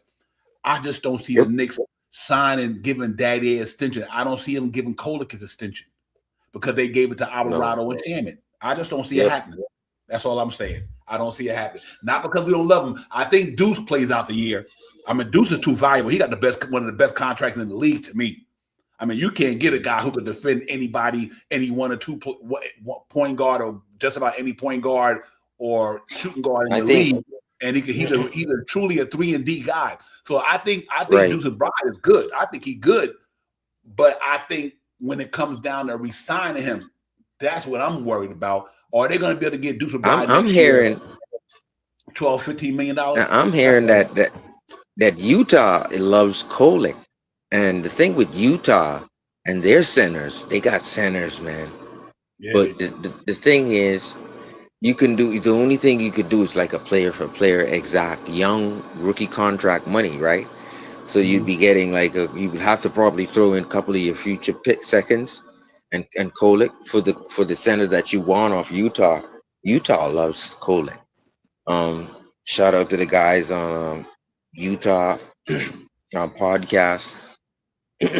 But those I think there's a couple, because like you said it well. Alvarado's here for 3 years. Shaman is here for 3 years, and so that matches up well when it's time to have Josh, Jalen, and Cat come to the table.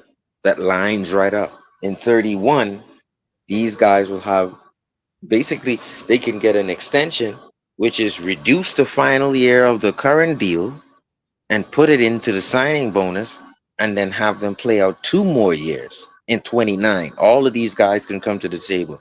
And I wanted to tell the gentleman who was just here, Kat said on Shannon Sharp's podcast that that's something he would love doing, taking a pay cut. He just wants to do it together.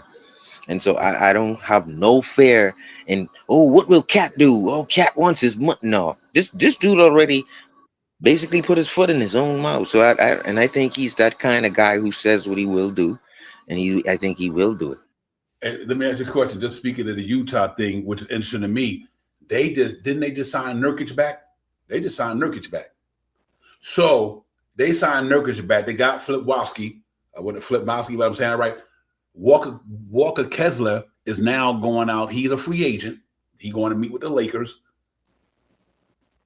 I don't see a scenario where Walker Kessler, Flipwowski, and Nurkic going to be there. And Nurkic just got he got some good money from the guy. Nurkic got 14. Then he get 14. No, he got 2 years. He got 2 years, 4 years. I meant to say. Am I right? Oh, Nurkic, 2 years, 22 million, 11 million a year. No, 11 million. Yeah, that was 11 million contract. That was 11 million contract. And then I think Flipwowski might still be under contract. So what does that say about Walker Kessler? It's gonna be interesting to see how it goes, man. I don't know. I think the Knicks is gonna be. I think we're gonna be all right. But like I said, this money thing is all about it. And I'm with you all I want. I think Deuce. I really believe he might. He's another guy you got to say, okay. The only good thing about the Cat thing, if Cat take the pay cut next year, it might help out Deuce. But how much Deuce can get? Deuce can go somewhere and get 10, 12 million. Easy. Right. He's Because worth he's that. going to graduate. Yes, Yeah, he's going to graduate as well from this academy, and hopefully he adds a lot of going to the basket and upgrades his defense. And then if he leaves next year, this is a guy who can play defense, hit the three, and he can also occasionally go to the bucket. That's all you want, and then you get your money. You know. You know what might be interesting too? We got to watch out for the trading deadline. If Kolik's still here, Daddy A still here, Deuce still here, then even like I don't know, even the Alvarados and the Shamits, though they on the contract, that don't mean they can't get traded now. That don't mean they can't get traded. But as of right now, I don't see no scenario where Tyler Kolik and Pacone Daddy will be a Nick after next year. I don't even see that happening. And another thing too, and I love both of them. I love both of them. I just don't think they're going to be here. I want to ask you and the people in the comments as well, everyone up on the panel, who takes another step? Because I think us as New York fans, we're living in the moment, but these guys are young, prime age. Who takes another step to take the loss of a Mitchell, to take the loss of a said player who we can't keep? I think Anunoby has another throttle in him, bro. Who do you guys think? Because I think if one of these dudes takes another step, who's Mitch Robinson? Because we already score the most in the NBA. We already the best defensive team in the NBA. I like. Yep. To me, DeWara. I'm gonna tell you the reason why I think it's DeWara, because what he could do with a basketball, ladies and gentlemen. This guy literally does. He could shoot from the outside. He could dribble. He can get up and down the court. He could literally handle the rock. He once he get that repetition on a regular, like constant rotation minutes, you got to watch out for this dude next year, ladies and gentlemen. I'm telling you, man. You know, sometimes the eye test. I think DeWara. He got the leaps too. Yeah, man. He can block some shots too. Yeah, man. He's gonna be special. And I would think about it. Once you learn how to play in the NBA, it's easier. See, last year he just learned. That was the first time in the NBA. Right. This year, he know how to play in the NBA now. You know what I mean? So it's going to be a little easier for him. I think he's going to be one of the reasons why the Knicks get back to the play. That's my opinion. I think he's one of the go on the weight training regimen, right? Because Mitch was a skinny little dude. And I think once he gets his weight, let's say he's 6'9", right? You get him at about 220, 225. We the Wibbenyanas of the world, the other the Jokic's of the world, the kid in Minnesota. You gotta be able to, because we expect now Diawara to jump into the Mitch role, right? He's gonna be getting cooked, so he gonna have to learn quickly, like you said, Yeah, I don't know if they will put him in the Mitch role because I just think I hope he don't get. I just want to maybe put on maybe 5 or 10 pounds of muscle. I don't want him to get too big because that take away his athleticism and all his agility and all that. But I think he would be a good small forward. I put like this here. I think he should be a small forward starting for the Knicks, and then you go get a 4 and a 5 if you don't keep Mitch. You keep Mitch, understood. I think DeWara 6'9", handle the rock shot powers, and Sharif, he could do a lot of things that a lot of guys on that team can't do. Think about this here. You look at that rotation. You look at that whole team the Knicks got right now. How many guys on that team literally got the skill set that DeWara has? Think about that. Then that means he can play the cat role at the hub. He can be the hub. So that's power forward.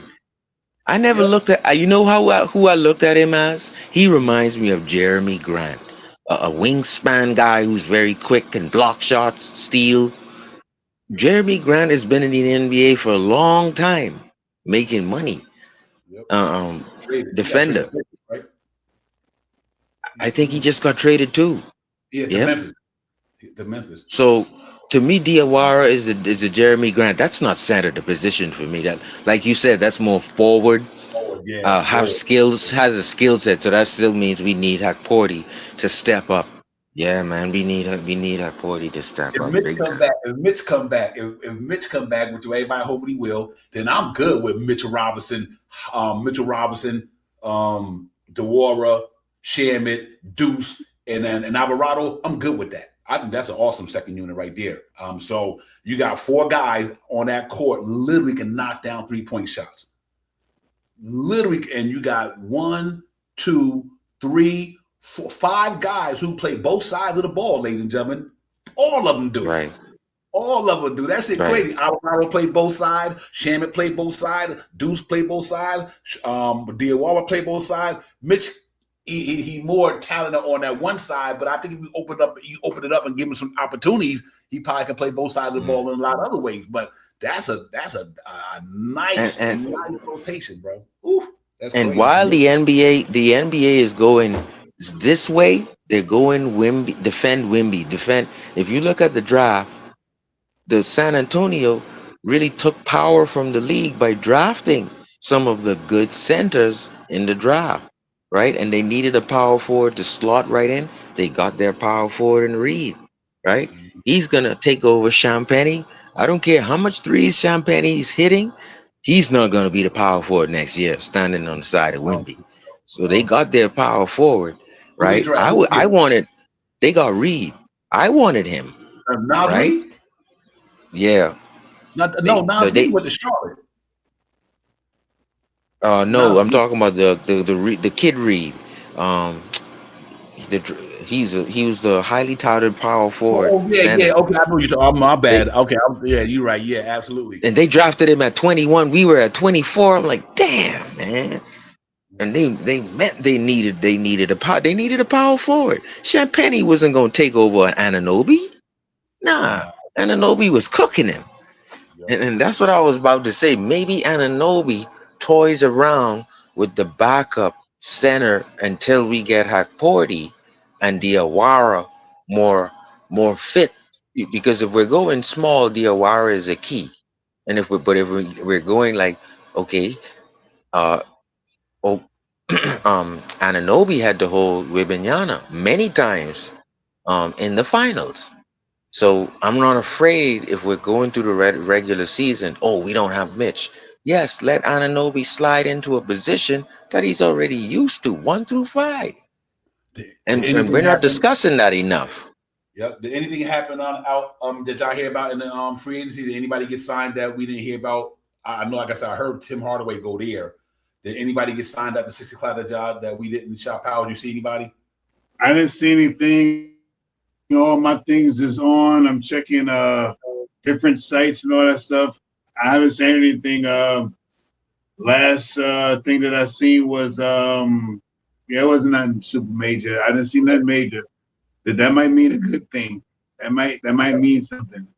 Yeah, I'll tell you what, man. The East people sleep on the East. I'm gonna tell you what's crazy. If they stay healthy, I'm gonna tell you something. Scotty Barnes and Kawhi Leonard, that defense gonna be crazy, bro. I'm telling you right now. If he played that many games, but damn, what's my name? I think Scotty Barnes and the Claw, depending on who they're gonna be rolling with center. But that I tell you what, that wing position gonna be pretty tough when you play them guys. When you play them dudes, that's gonna be some lockdown shit right there. And Miami, Giannis and I'm gonna tell you, Giannis and Bam Adebayo and Andrew Wiggins, that's another solid defense. Now everybody trying to do what the Knicks did with that, so they ain't signed Andrew Wiggins yet. They ain't re-signed him yet, and they haven't re-signed Powell yet. So okay. so the thing is, that's why I'm sitting there looking at the Heat, because I'm in the Bahamas. I'm sitting there looking, okay, you sneaky Pat Riley, right? Mm-hmm. And I know what, like I said, he's waiting for these teams who are being penalized for being in the second apron having to be squeezed, but you didn't win a ring. So you're gonna be squeezed and having to let players go, but you ain't win no championship. And that's the penalty for being in the second apron. You're gonna have to let players go. And so it's gonna be interesting to see who we wait for Memphis, because Memphis got a bunch of centers on their team, right? And what they're saying is, please come and trade for one. And the NBA is saying, no, we know you about to cut a few. We know you have to let a few go. Yeah, that's It's gonna be interesting, man. Man, yeah, the next couple of weeks. I only thing I'm looking for, I feel like I said, if we don't know which way the Knicks gonna go, but I tell you, man, it's gonna be pretty crazy with the Jaylen Brown situation. Detroit, the Jalen Dorn situation. I think they probably gonna match any offer sheet he get. So, but I still don't think that they see. Even with Miami, was interested by Miami. They not cap struck, ladies and gentlemen. They not like uber cap struck or like that. They still can make some plug-ins. Like I said, to me, that Tim Hardaway was a good move for them. They ain't even hit the apron yet. Right. Yo, Bam Adebayo, Giannis, let's just say Wiggins is there. If you lose Norman Powell, that's a tough blow. But you did bring in a guy who can knock down threes, who played in Miami, been there for Tim Hardaway. This would be like his second or third trip there, veteran experience. You still got Davion Mitchell, Feliciano. He signed them again. He read up again. They're gonna have to make a couple of moves, but don't get me wrong. You plug in a couple of $2 million, $1 million players in that second unit, they're gonna be a tough out, ladies. I mean, they literally they really get something in that 5 spot to me. I think Miami will be there. Man, if you're LeBron, right? Where do you go to retire, man? Do you go to Cleveland, where you got the only thing there is Kelsey, right? And he may bring his girlfriend to your game, right? But if you go to Miami to retire, like man, like look what guys, look at what the Knicks is causing the NBA to do. We're causing the NBA to go crazy, man. I think he's going back to Cleveland. I think he's what Cleveland was missing against us. Who would you rather have, LeBron James or Dean Wade? Think about that. LeBron James or Dean Wade? You put LeBron James with Donovan Mitchell and them and Mobley and them dudes, that team is 5 times better than they were last year with Dean Wade or LeBron James. I mean, Dean Wade, right. You take Dean Wade out of the small forward spot in Cleveland and put LeBron James in there, it's a whole different story, ladies and gentlemen. And I'm not even a LeBron fan like that, but I ain't gonna disrespect how he get down with a basketball though. So he is a free agent. LeBron James could sign for $2 million in Cleveland. He wouldn't give a fuck. He got enough money to last the rest of his life. He could go anywhere he want to for $2 or $3 million. Wouldn't care. And the thing is, my brother, I spoke to a Knicks fan today, and I said, well, why can't our players do that?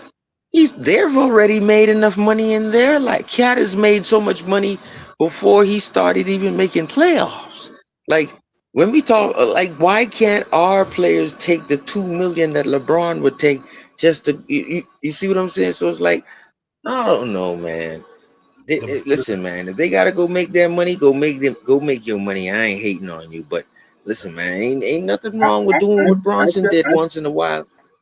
I tell you where LeBron would love to finish his career at. New York Knicks. New York Knicks, man, right. He would love to come over here and finish his career with the New York Knicks, to come over here and win another championship in a back-to-back season with the New York Knicks on his way out. Man. Yeah, he would love to come to New York Knicks. If he come over here for $2.5 million, he probably become. Let me tell you the difference about the Knicks. He becomes the center. Before 5 years ago, the Knicks was like, I don't know if I want to go to the Knicks. The Knicks, I don't know if you say, yo, you want to go to $2 million? I'll take it. For $2 million, I'll go to the Knicks. I'll go to the Knicks. I'll go. Yeah, for how much? I'll take it. That's how much we have changed the perspective of this New York Knicks team. Yes, sir. Before, no one wanted to come to the New York Knicks. Look at Clarkson this year. He was one of the biggest guys I ever came for $2.5 million to come play with the Knicks. Now, I mean, Alvarado, another guy. I'll come over to play with Knicks, 2.5 million. So people are starting to want to come play with the Knicks. So I'm not saying that he's going to come here for $2.5 million, but like you guys have said, this guy's a multi 100 millionaire. He's a 100 millionaire. If he's not close to a billion, I mean, he's a 100 millionaire. He's not just a millionaire. He's a 100 millionaire.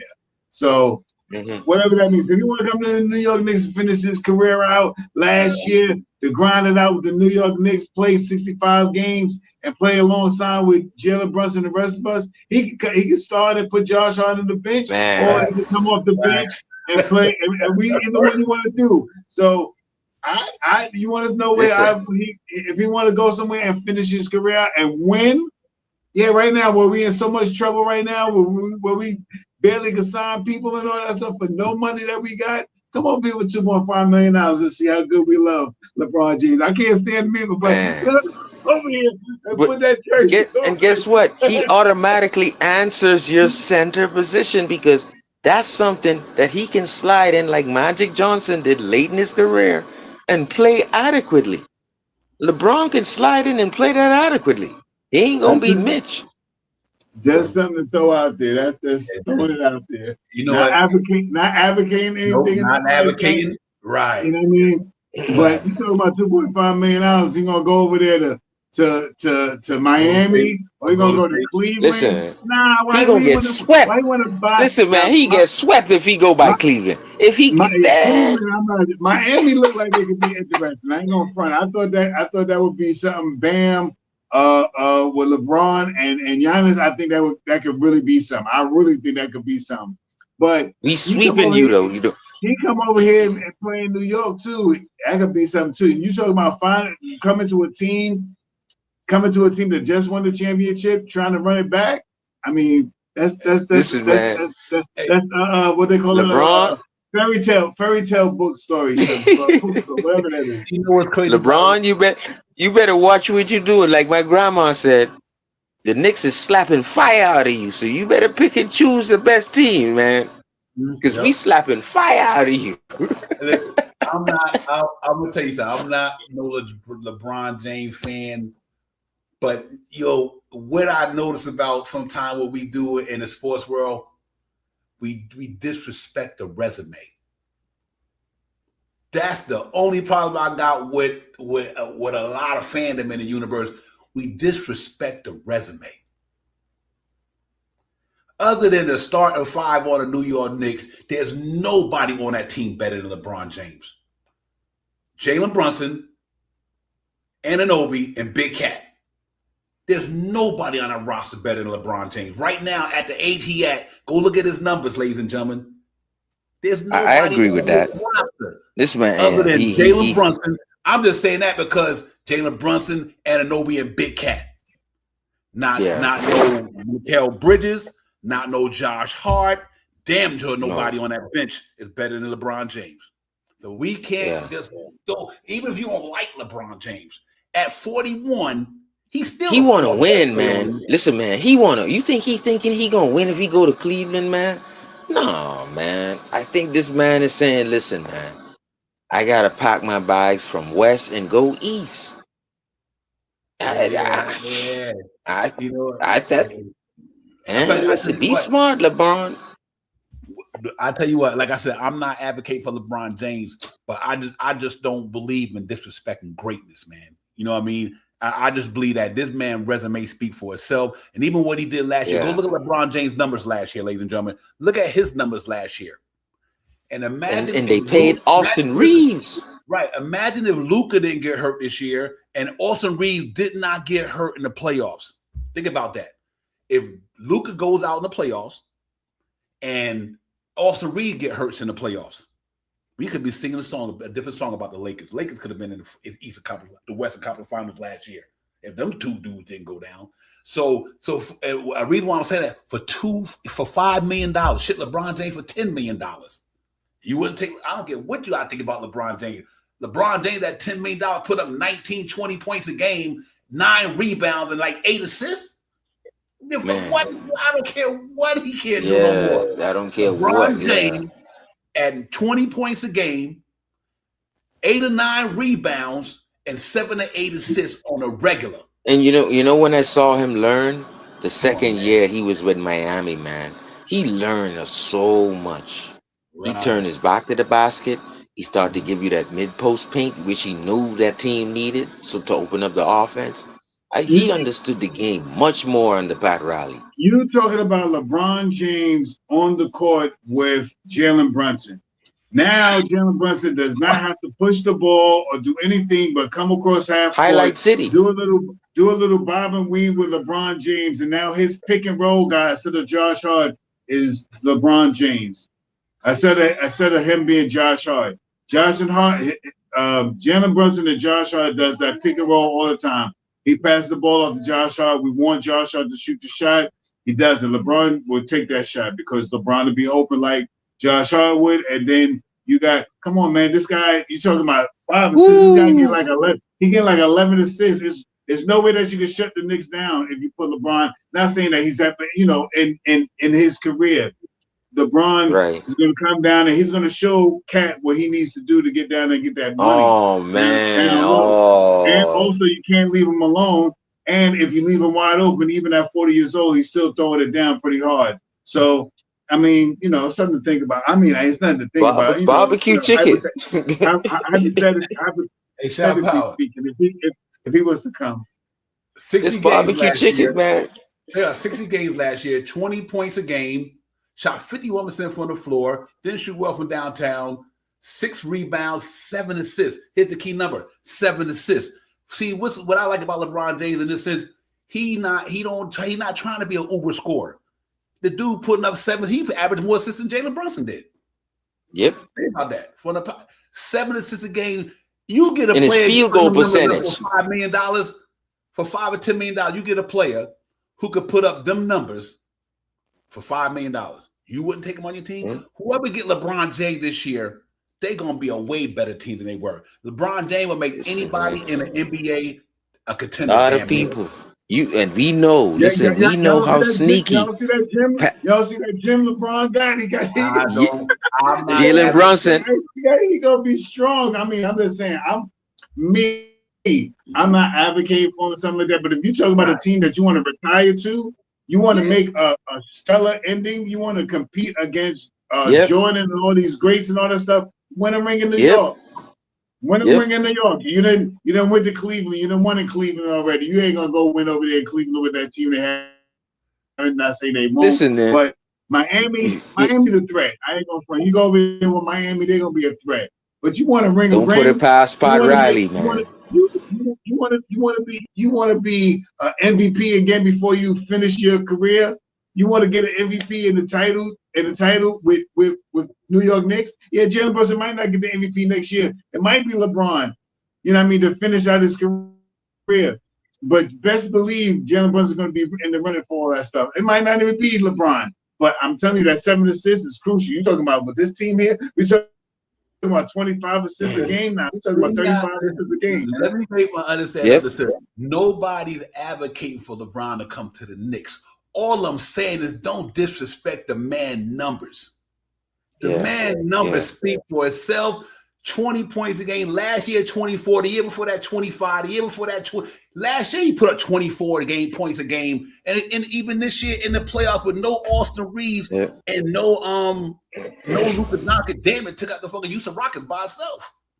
I don't want him on the Knicks, but ladies and gentlemen, it's the money. LeBron James is a free agent. If LeBron say I'll go play for y'all for $5 million, you meant to tell me nobody in the NBA will give a man $5 million who's scoring 20 points a game, who got 7 assists, 6 rebounds. Yeah. You wouldn't give a dude that for $5 million?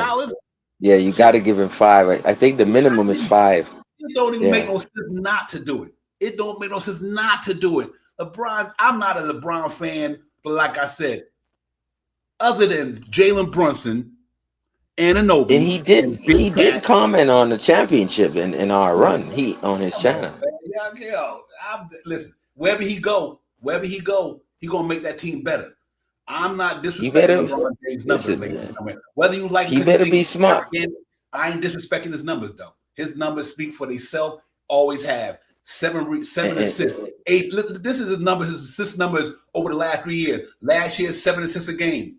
Nobody at the Knicks scored 7 assists a game. 8.2 assists last year. The year before that. The year before that, 8 assists. The year before that, in the last 3 years, 1 year he had 10 assists a game. I mean, the dude, we don't even need him to score like that. But I tell you what, if Josh Hart went to the bench and LeBron James coming down the court, you got Jalen Brunson.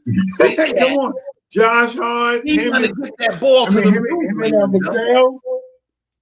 He's gonna get that ball to the dudes. He would take the pressure off the dude so much because he's not trying to score. LeBron James is a facilitator. He's a facilitator. How many teams? He'll be the hub. Come on, man. But that'll put Cat. But where does that put Cat though? Because if Cat is the hub and LeBron and Jalen is off ball, that makes opportunities for them at the rim or in the low block. So if Cat is at the hub, right, and they're just cutting off all the back doors, then LeBron just goes in the post and chicken dinner. Yeah, I guarantee you this. I guarantee you, if LeBron said, I would want to go to the Knicks for this amount of money, I guarantee you Leon Rose and them would do that. They ain't stupid. If LeBron James said, Leon, I'll come to you guys for a certain amount of a couple of $1 million, I bet you Leon Rose would take him. I guarantee you that. I guarantee you they would. If LeBron is what? Leon Rose would be like, I got you, my dude. Man, you go back like we go back like that. And Leon Rose would do that shit in a heartbeat because he know that's the type of player that can make things happen with them. Not that I want him, but if whatever the Knicks want, I'm down. If Leon Rose said, yeah, I want LeBron James, then Leon Rose, bring him in here. Because so far, you done bought us a championship. I mean, I ain't got no, listen, whatever Leon Rose going to do, I'm with it. I'm with it 100% because he earned it. He earned it. He earned the right. He bought us a championship. The man came here 5 years ago and delivered. And if Leon Rose said, I want LeBron James, then no, Leon, go get him. I ain't got no problem with it. I trust what you got now. Because I tell you what, we was all crying about the Shot Powell. How many times we, all the course of the year, oh, we need to trade McHale. Oh, Josh Hart sucks. Oh, this player sucks. Now that you brought that up, right? Yeah. I want to bring up something that is very important that I heard today.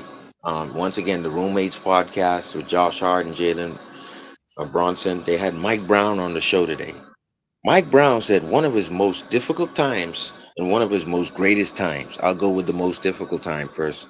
He said it was when he told Josh Hart, you're going on the bench. And I want you to be that fire off the bench. And he said he realized when during the losing streak, that is something that he may not be able to reel in. And he thought that he would lose Josh Hart. And then there was a second instance came in when he was trying to wonder why things weren't working out with the Cat and wondering whether the scoring was going to come from the low block or from slashing or from 3-pointers. And he said it himself on the show. He thought he almost lost Cat. It was something that he thought he couldn't recover from. But the thing that he put in place day one was, guys, if you don't like something that we did during the game, you got 1 hour to cuss me out and I'm going to listen to you. But after you cuss me out, we're going to try to do what's best for the Knicks and you're going to listen to what I have to say. And I can almost guarantee you Josh Hart would probably oppose him every game because that's the spirit that Josh Hart has. But what it did was it brought out the best in all of these guys. And I just want the fans here to know that Mike Brown he learned a lot from Sacramento, from San Antonio. He learned a ton from Golden State. He said ways that he coached in Golden State, ways that he coached in Sacramento, San Antonio, he would never coach that way. He would always rely on others because others are sitting there looking at the game from a different perspective. This is why he relies on Rick Bronson just to stand there and watch on-court features. And he has Lynn to run the plays. And then he has the defensive coach to run them. So all Mike Brown basically has become is a mouthpiece for the timeouts. And so what is interesting is Mike Brown is basically delegating other people's vision of a culture. And I appreciate that with Mike Brown. And it's good that Jalen and Josh Hart had him on the show.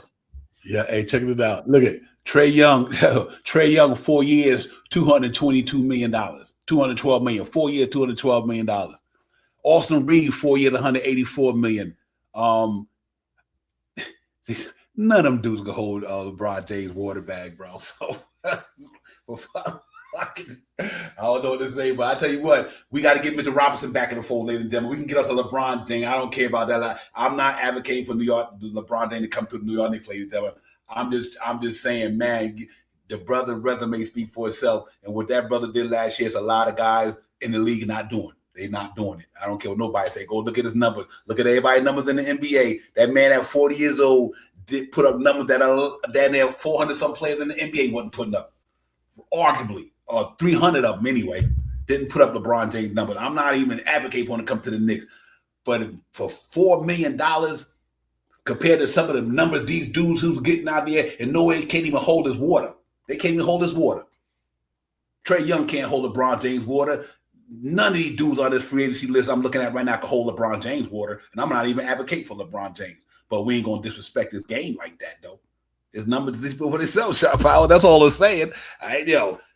Mark Williams, 3 years, $38 million. Kobe White, $74 million. Isaiah Hartenstein, $75 million. Come on, man. So I don't know what to say about that, but I tell you what, we got to get Mitchell Robinson back in the fold, ladies and gentlemen. Salute everybody in the chat. We just cutting it up because it's a free agent market. We talking about it.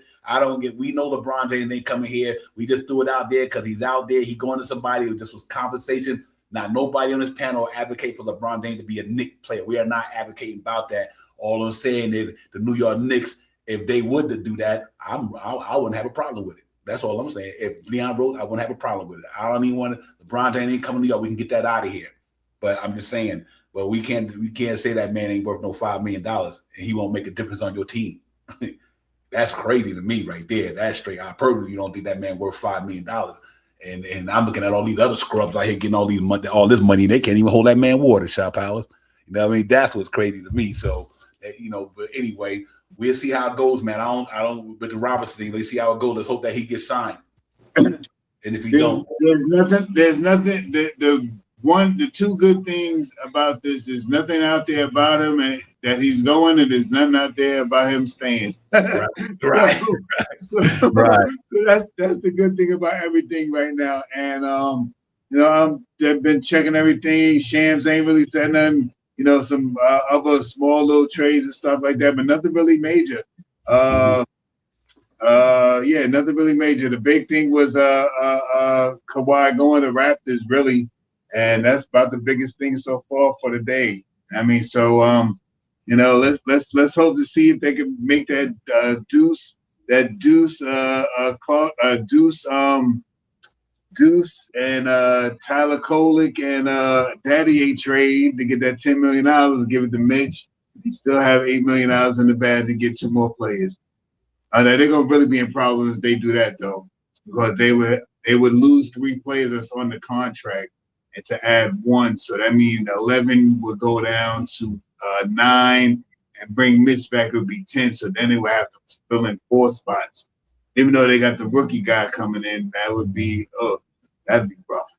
Check it out. Mitchell Robinson on IG. Anyone got duck hunting land and point a la heck for lease? That's on X right here. Mitchell Robinson. Anyone got duck hunting land in point a la heck for lease, whatever. I don't know, man. I don't know if he's coming back, Shop Out. I'm 50-50 with the Mitchell Robinson thing, man. I really am. I'm not sure how that's going to pan out for the Knicks. Is he coming back? I don't know. That's it's going to be interesting to see how that pan out, ladies and gentlemen. I really don't know. Hey, Sharif, you think Mitch coming back? Your honest opinion, you think he coming back? Not whether you want him back or not. Do you think the Knicks going to bring him back? I don't think you heard me. Yeah, man, I'm 50-50 so far, lady. It's just because of money. That's all it's about for me. I'm just 50-50 with the Mitch thing because of money, Shop Powers. If they don't go second apron, I don't know. I don't know. Yeah, I said it earlier. 10%. I think he's coming back, and 100%. I want him back. You know what I mean? Of course, you want Mitchell Robinson back. The oldest. It's nothing like North and South, East and West, man. And I mean, if Mitch get the bag, what can you say? But if there's a way that you can finagle it to keep him here, it depends on what you got to do, because you don't need to disrupt. Those plays that we mentioned ain't really gonna get no real burn except for Deuce. You know what I mean? But now moving on from 3 players to keep Mitchell Robinson, that would take us from 11 down to 9 to make us 10, and then you add the rookie back. You know what I mean? Now we in another quagmire. Now we got 11 guys. We got to get 3 more guys with $6 million. So, yep. can it be done? I mean, huh? Yeah, here's an interesting thing too, right quick. I just want to. If the Knicks come back with the team they got this year, everybody, they didn't get better if they kept the chemistry together. But remember, it's teams in the East that's getting better.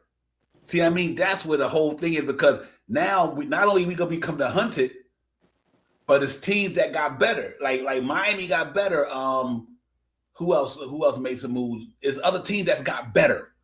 So did they get better enough to compete with the Knicks and overtake the Knicks? Or y'all think that if we come back with the same team, we can get right back to the same spot we were with the same team presently constructed? Do you think the Knicks, with the same roster, can get back to the finals with a lot of other teams starting to up their game a little bit? That's what's so crazy about this thing to me with all this stuff. Yeah, you got Washington, you got Miami. You know what I mean? They're gonna be making some major moves. Atlanta, they got to pick a couple of guys. I think they picked up some guys. Who else picked up somebody that teams like that, you know what I mean? People re-sign guys like that. Yeah, so I think the Knicks is doing the best of their ability to try to keep as many of the guys that we already had. And if they can pull off the great escape and get Mitchell Robinson back, great. If not, you know what I mean, welcome Looney, or there's another guy, man. I can't keep getting his name, man. That people have been mentioning. I'm a deep dive on him, bro. Let me look at his name up. Yeah, and for me, I listen, I think our team go right back to the finals. But that don't mean it's gonna be easy. You know what I mean? That don't mean it's gonna be easy, but I think they can get back there. I think one thing we got that a lot of people in the NBA don't got, Jalen Brunson. I can tell you, Jalen Brunson, we got him. A lot of teams don't got him. And but I do believe if Miami do re-sign Norman Powell, ladies and gentlemen, make no mistake, whether we like him or not, Giannis and Bam Adebayo, Norman Powell, Andrew Wiggins, and Davion Mitchell, at least they starting 5 is legit. Now how they feel out they bench, I don't know. But here's the thing: it's not even written yet, because we don't know what Detroit gonna do. Detroit go and get a bona fide person to go with Kay Cunningham. That could change the mix. Other teams can do things like Cleveland. Cleveland got chemistry. They might be missing something, but they might bring somebody. You never know, ladies and gentlemen. Like, that's why for the last 8 years, nobody repeated as champions. The last 8 NBA finals were done by different teams. Nobody has repeated in 8 years. Shit, not even OKC. You know what I mean? So it's hard to get back to the promised land. It's hard, you know what I mean? Because everybody's gearing up to try to get there. And I just think that there's a lot of teams, like, who knows what San Antonio, who knows what a lot of teams might do. But it's going to be interesting. It's going to be a fun year, though. It's going to be an interesting year. I think our guys are ready. I think we're ready to roll. I think the Knicks definitely can get back there. I think they can get back there. No question about it. In my mind, I think we can get back there. But it is going to be predicated on how our bench. I think we brought 3 major pieces back. It all depends on what Mitchell Robinson do. I think if Mitchell Robinson get back, we good. If Mitch get back, I think we good. Because I think I just think he's going to be one of them guys that break out of his shell shot powers. He's going to be an integral part of what we do. He's that guy, like, okay, like you signed a free agency from another team that was already bona fide. I think DeWara going to probably put up at least 10 off the bench this year, 10, 12, 5 rebounds, 4 assists, good defensive game. I think he's gonna play an integral part with the Knicks do. And I think Shaman gonna have a better year because I think he'll be more healthier. He definitely gonna be in the rotation. Alvarado know he's gonna be in the rotation. I like our squad, ladies and gentlemen. I think we definitely can get back there. It won't be easy, but I think we get there though. I definitely think the Knicks get back there, Shop Howard. So we'll see how it goes when it's all said and done. But everybody's still making moves though. You know what I mean? It's still early. You know, everybody making moves, but I agree with a lot. While we do got the best chemistry out of everybody, I think us and Cleveland got chemistry. I just think Cleveland is missing a small forward, a legitimate small forward. I really do, but that don't mean they beat the Knicks. But I think that's what Cleveland missing. They're missing a small forward who can do it on both sides of the ball. And who sees? But we'll see for the next couple of days how it go down, man. But we just want to get in there and have some fun with it. We see you guys all since the NBA championship. It was all fun. It was all good. We just vibing, man. We vibe. That's all we doing. Let's hope that this thing work out the right way, man. Let's see what happens after tonight. But I'll be on my phone with doom strolling all the way till I find out till I know Mitch is gonna get it in or not.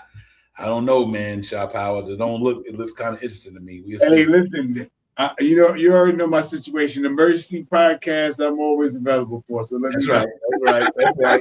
It don't take me long. I get in there.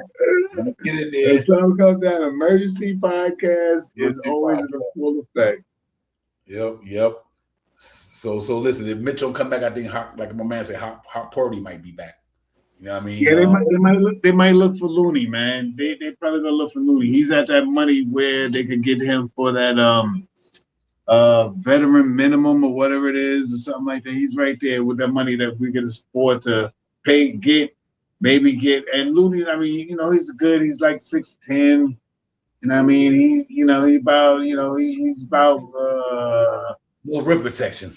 Yeah, he's about 30 years old. I think 30, 28, 29, 30, somewhere around there. So yeah, he not an old body. You know what I mean? I don't know. I haven't watched his stats and stuff like that. I think we played him one time this year, something like that. But you know what I mean? Yeah, let's do it. I mean, whatever the Knicks gonna do, we rolling with it anyway and stuff like that. It ain't like it's gonna be something major that we're gonna be like, oh no, I can't. I'm a San Antonio fan now. It ain't gonna be nothing like that, man. You know what I mean? If we lose Mitch, man, we try to forewarn you all year long, man, that it's possible that they didn't sign him. And let's see what happens, man. Maybe Mitch can come back. There's still things that could work out. If Mitch make the scheme that I'm thinking of right now is all these deals is already done, and they're not dropping them like today, really, because they don't want to break the internet. Let me ask y'all a question right quick. Would y'all be to the chat and then you? Would y'all be opposed to Kelly Oubre coming here if the Knicks had a chance to get him for that couple of million? I'd take it. I think he's going back to Philly, though. But would I take him if he's offering a $4 million? Yeah, sure. Of course. I mean, put him back on the court. He'd be back up for Josh Hart or Mikel or whoever. Yeah, of course. Now we could fit him into the scheme, but we might not be able to pick up Clarkson then. Yeah, I love him here, man. I think his defense game is legit, and he can knock down some threes. I think he's really. He'd definitely be intricate in that second unit. There's no question about that. Him and Diawara with that wingspan, and that oh my God, and that on ball defender with Shamit and Alvarado them. That would be some shit right there, bro. That would be some shit right there. I ain't gonna lie, man. If you could get that dude in here, that would be crazy. And I really want to see how that thing burned out. But he's out there as well. There's a possibility. And why I think the reason why Philly might not bring him back because of Barlow and guys like that. Jermaine Grant went to Memphis. Yeah, with the Memphis with Keegan Murray. Yeah, okay. That one okay. Well, not Keegan Murray, but his brother, Chris Murray. Yeah, Chris. For Ja Morant. Yeah. That's gonna be crazy. Ja Morant, Damian Lillard, Scoot Henderson, and Drew Holiday. But I think Drew Holiday is on a block though. But damn, look at those 4 guards though. Scoot Henderson, Damian Lillard, Ja Morant. Wow, that's crazy. It's absolutely. It's going to be a lot of reeling and dealing going on. I think you're still going to see a lot of stuff out there.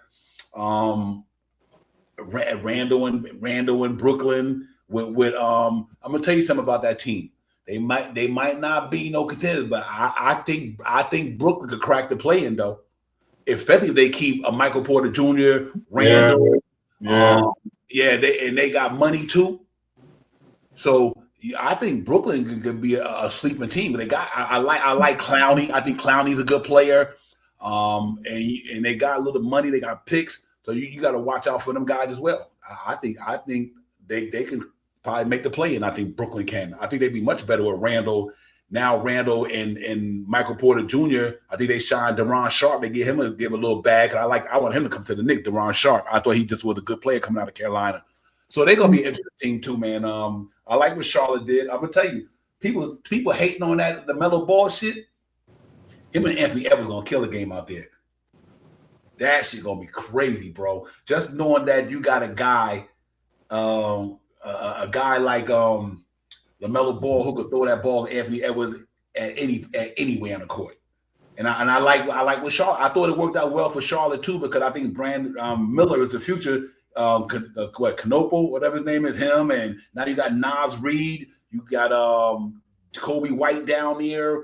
They're gonna be a pretty fun team to watch. A lot of them gonna be fun team to watch. Not saying they're gonna go out there and compete for titles and shit like that, but they're gonna be some fun teams to watch. And I think that's what's the good thing about the NBA with all this parity now. There's gonna be some good games out there this year, Shop Howard. And my man Miles Bridges going out. Miles Bridges going out there to Phoenix in that trade. Now Devin Booker got a guy who can get you 20 points a game with that Royce Neal trade. Royce Neal and my man who went out there with Grayson Allen, and they sent my man out there to Phoenix. Devin Booker, him, Jalen Green. He's gonna be there, so it's gonna be interesting. NBA gonna be pretty fire next year, man. I'm looking forward to it. How they can get down, but our guys locked and loaded though. We good. We ready to repeat, ladies and gentlemen. Nobody did it in 8 years. I got a feeling the Knicks got a chance to do it again, because I think we're gonna be better than we were last year, just due to the fact the way they implemented that system in the playoff, Shop Powers. That's why I like the Knicks' chances more this year, because once we made that change in the playoffs, and the way we ran through that play with the style of play we was playing, defense and offense, I wouldn't shock me if the Knicks get through that shit again. It wouldn't shock me if the Knicks get right back to the finals, ladies and gentlemen. It wouldn't even shock me. I wouldn't be surprised if the Knicks get right back to the finals. I think they're going to be more better this year coming off the rip because of what they did in the playoffs and how he implemented everything. And I think if they could bring that same thing into the regular season and they roster, I think they got a chance to go back again. I'd love to see it be the first team in a while. Because think about this here. If Jalen Williams didn't get hurt, San Antonio might not have been there. Think about that. If Jalen Williams didn't go down with that hamstring for OKC and that other guy they had that was important to them, you never know Wemby knew what they got out of that thing. You know what I mean? So it's gonna be interesting to see, man. I hope our guys ready to go, man. But listen, we just gotta hope Mitchell Robinson, when we wake up in the morning and something like that, Mitchell Robinson in the building, Shop Howard. If that's the case, we good. I'm hoping to hear tonight no word and maybe some word or what's going to happen. Like I said, 10% of my fandom, I want Mitch Robinson back. But for the money, I don't know if the Knicks can really afford him. Mm-hmm. So, you know, I'm happy to see him back. How they can finagle it? If we got Brock Aller, man, I know Brock know what he's going to do. So, if Leon, I trust, man. Mm-hmm. The Don hasn't let me down, you know, and he had some speed bumps, but overall we passed the finish line. So I'm happy about what he's put together, and I think that he'll put something together for us to be a competitive team and with some changes in the lineup. So let's see what happens, man. Yeah, real talk. Yeah, man. Listen, we know what's coming on next for Summer League to be here and things like that. But obviously, we be in next week, and we be on later on in the week, and it'll be next week. We get in here and chop it up with you guys again, man. But like I said, right now it's free agency day, not trade day. Free agency day. Everything. The big elephant in the room, like we said earlier, is Mitchell Robinson. Just wait and see how that's going to go. That's the only issue I can see falling that's significant, which already have been done. Alvarado locked up, Shaman locked up. Yeah. Warren locked up. That's the only shoe waiting to drop, Shop Powers. And once that shoe drop, we'll know where we're gonna go with this thing. It's a lot of good guys, nice guys who could fill certain voids. I don't know if they're gonna be able to replace Mitchell Robinson, but I think they guys that can do some of the things he did, but they can't do all the things he do. Ain't too many guys could do it, Mitchell Robinson and the NBA, ladies and gentlemen. I mean by that, the way he played defense, hustles, could guard outside, inside. He can shut the lane down, alter shots. And I'm hoping we can get him, but if not, we'll see how it goes. But until then, man, we're gonna get out of here, ladies and gentlemen. We just want to get in, man. Holler at your people, holler at our people, man. All our people, man. We're glad to see everybody. Hope we all having a good summer so far. Stay hydrated, stay safe. Just enjoy the rest of your summer, man. And we'll see y'all on the next one for sure. And I'm looking forward to it, man. By then we'll know something. If Mitchell Robinson gets signed, we'll hop on 12 o'clock tonight. I'll wake Shop Power about to sleep and text him. If not, I'll be up. I'll be ready. Well, listen, salute everybody, man. Thank everybody for coming in. AP, thank you for the super chat, my brother. Thank you, everybody. Y'all, like I said, it's going to be crazy out there. Stay hydrated, man, for sure. And just enjoy the rest of y'all summer, man. And I'll holler at y'all on the other side. Salute to the chat. Thanks everybody for coming in, man, while we rambling, having fun with it.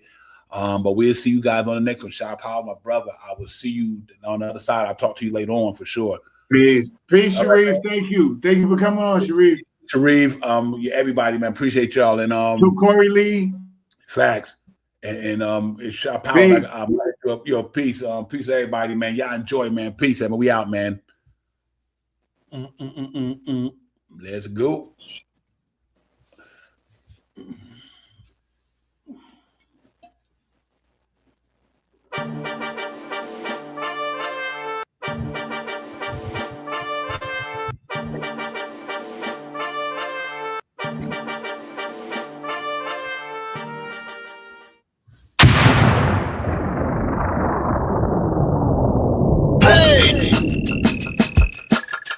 You are now about to witness KNICKS Real Talk just entered the chat. We ain't Google apps like Google Maps. We don't use our YouTube frugal with stats as usual facts. It's your man, the brand is hands on, going hard like Talisman. Who style this? Aiming at your mental with the game analysis. On a pregame show, read the script, we get it like crypto. On the rip though, I cyber decrypted, we locked them from the get go. On this Nick show, it's the co-pilots in the cloud like Microsoft. We hot like salt, the KRT drip club leading up the tip off. We flew by confidence, put your Nick content in beast mode like our charm. We a cheat code, we rolled the bar too far for you to reach on. We get our teach on the show that's fire. Price Knicks going to the wire. Hit the entire game, somewhere in front of me, the numbers be. They don't lie, career popped up from the third eye. You heard why? It's the number one pregame show that's hitting like Soto. So picture the photo of your bro to the lens of that moto. It's the OGs, we outside riding the orange blue sky. In Metropolitan, we connecting the vets go wallowing. And the matters off the massive without shaking asses. The team screaming, I made the platform of passion. Fans asking who the creed that's in the building killing this Nick shit assassin.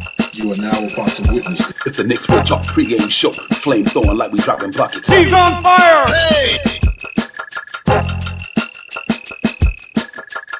You are now about to witness It's the KNICKS Real Talk pregame show. Flame throwing like we dropping buckets. He's on fire! Hey!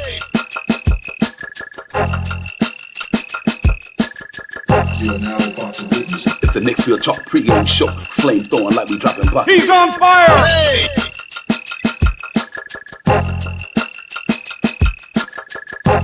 He's on fire!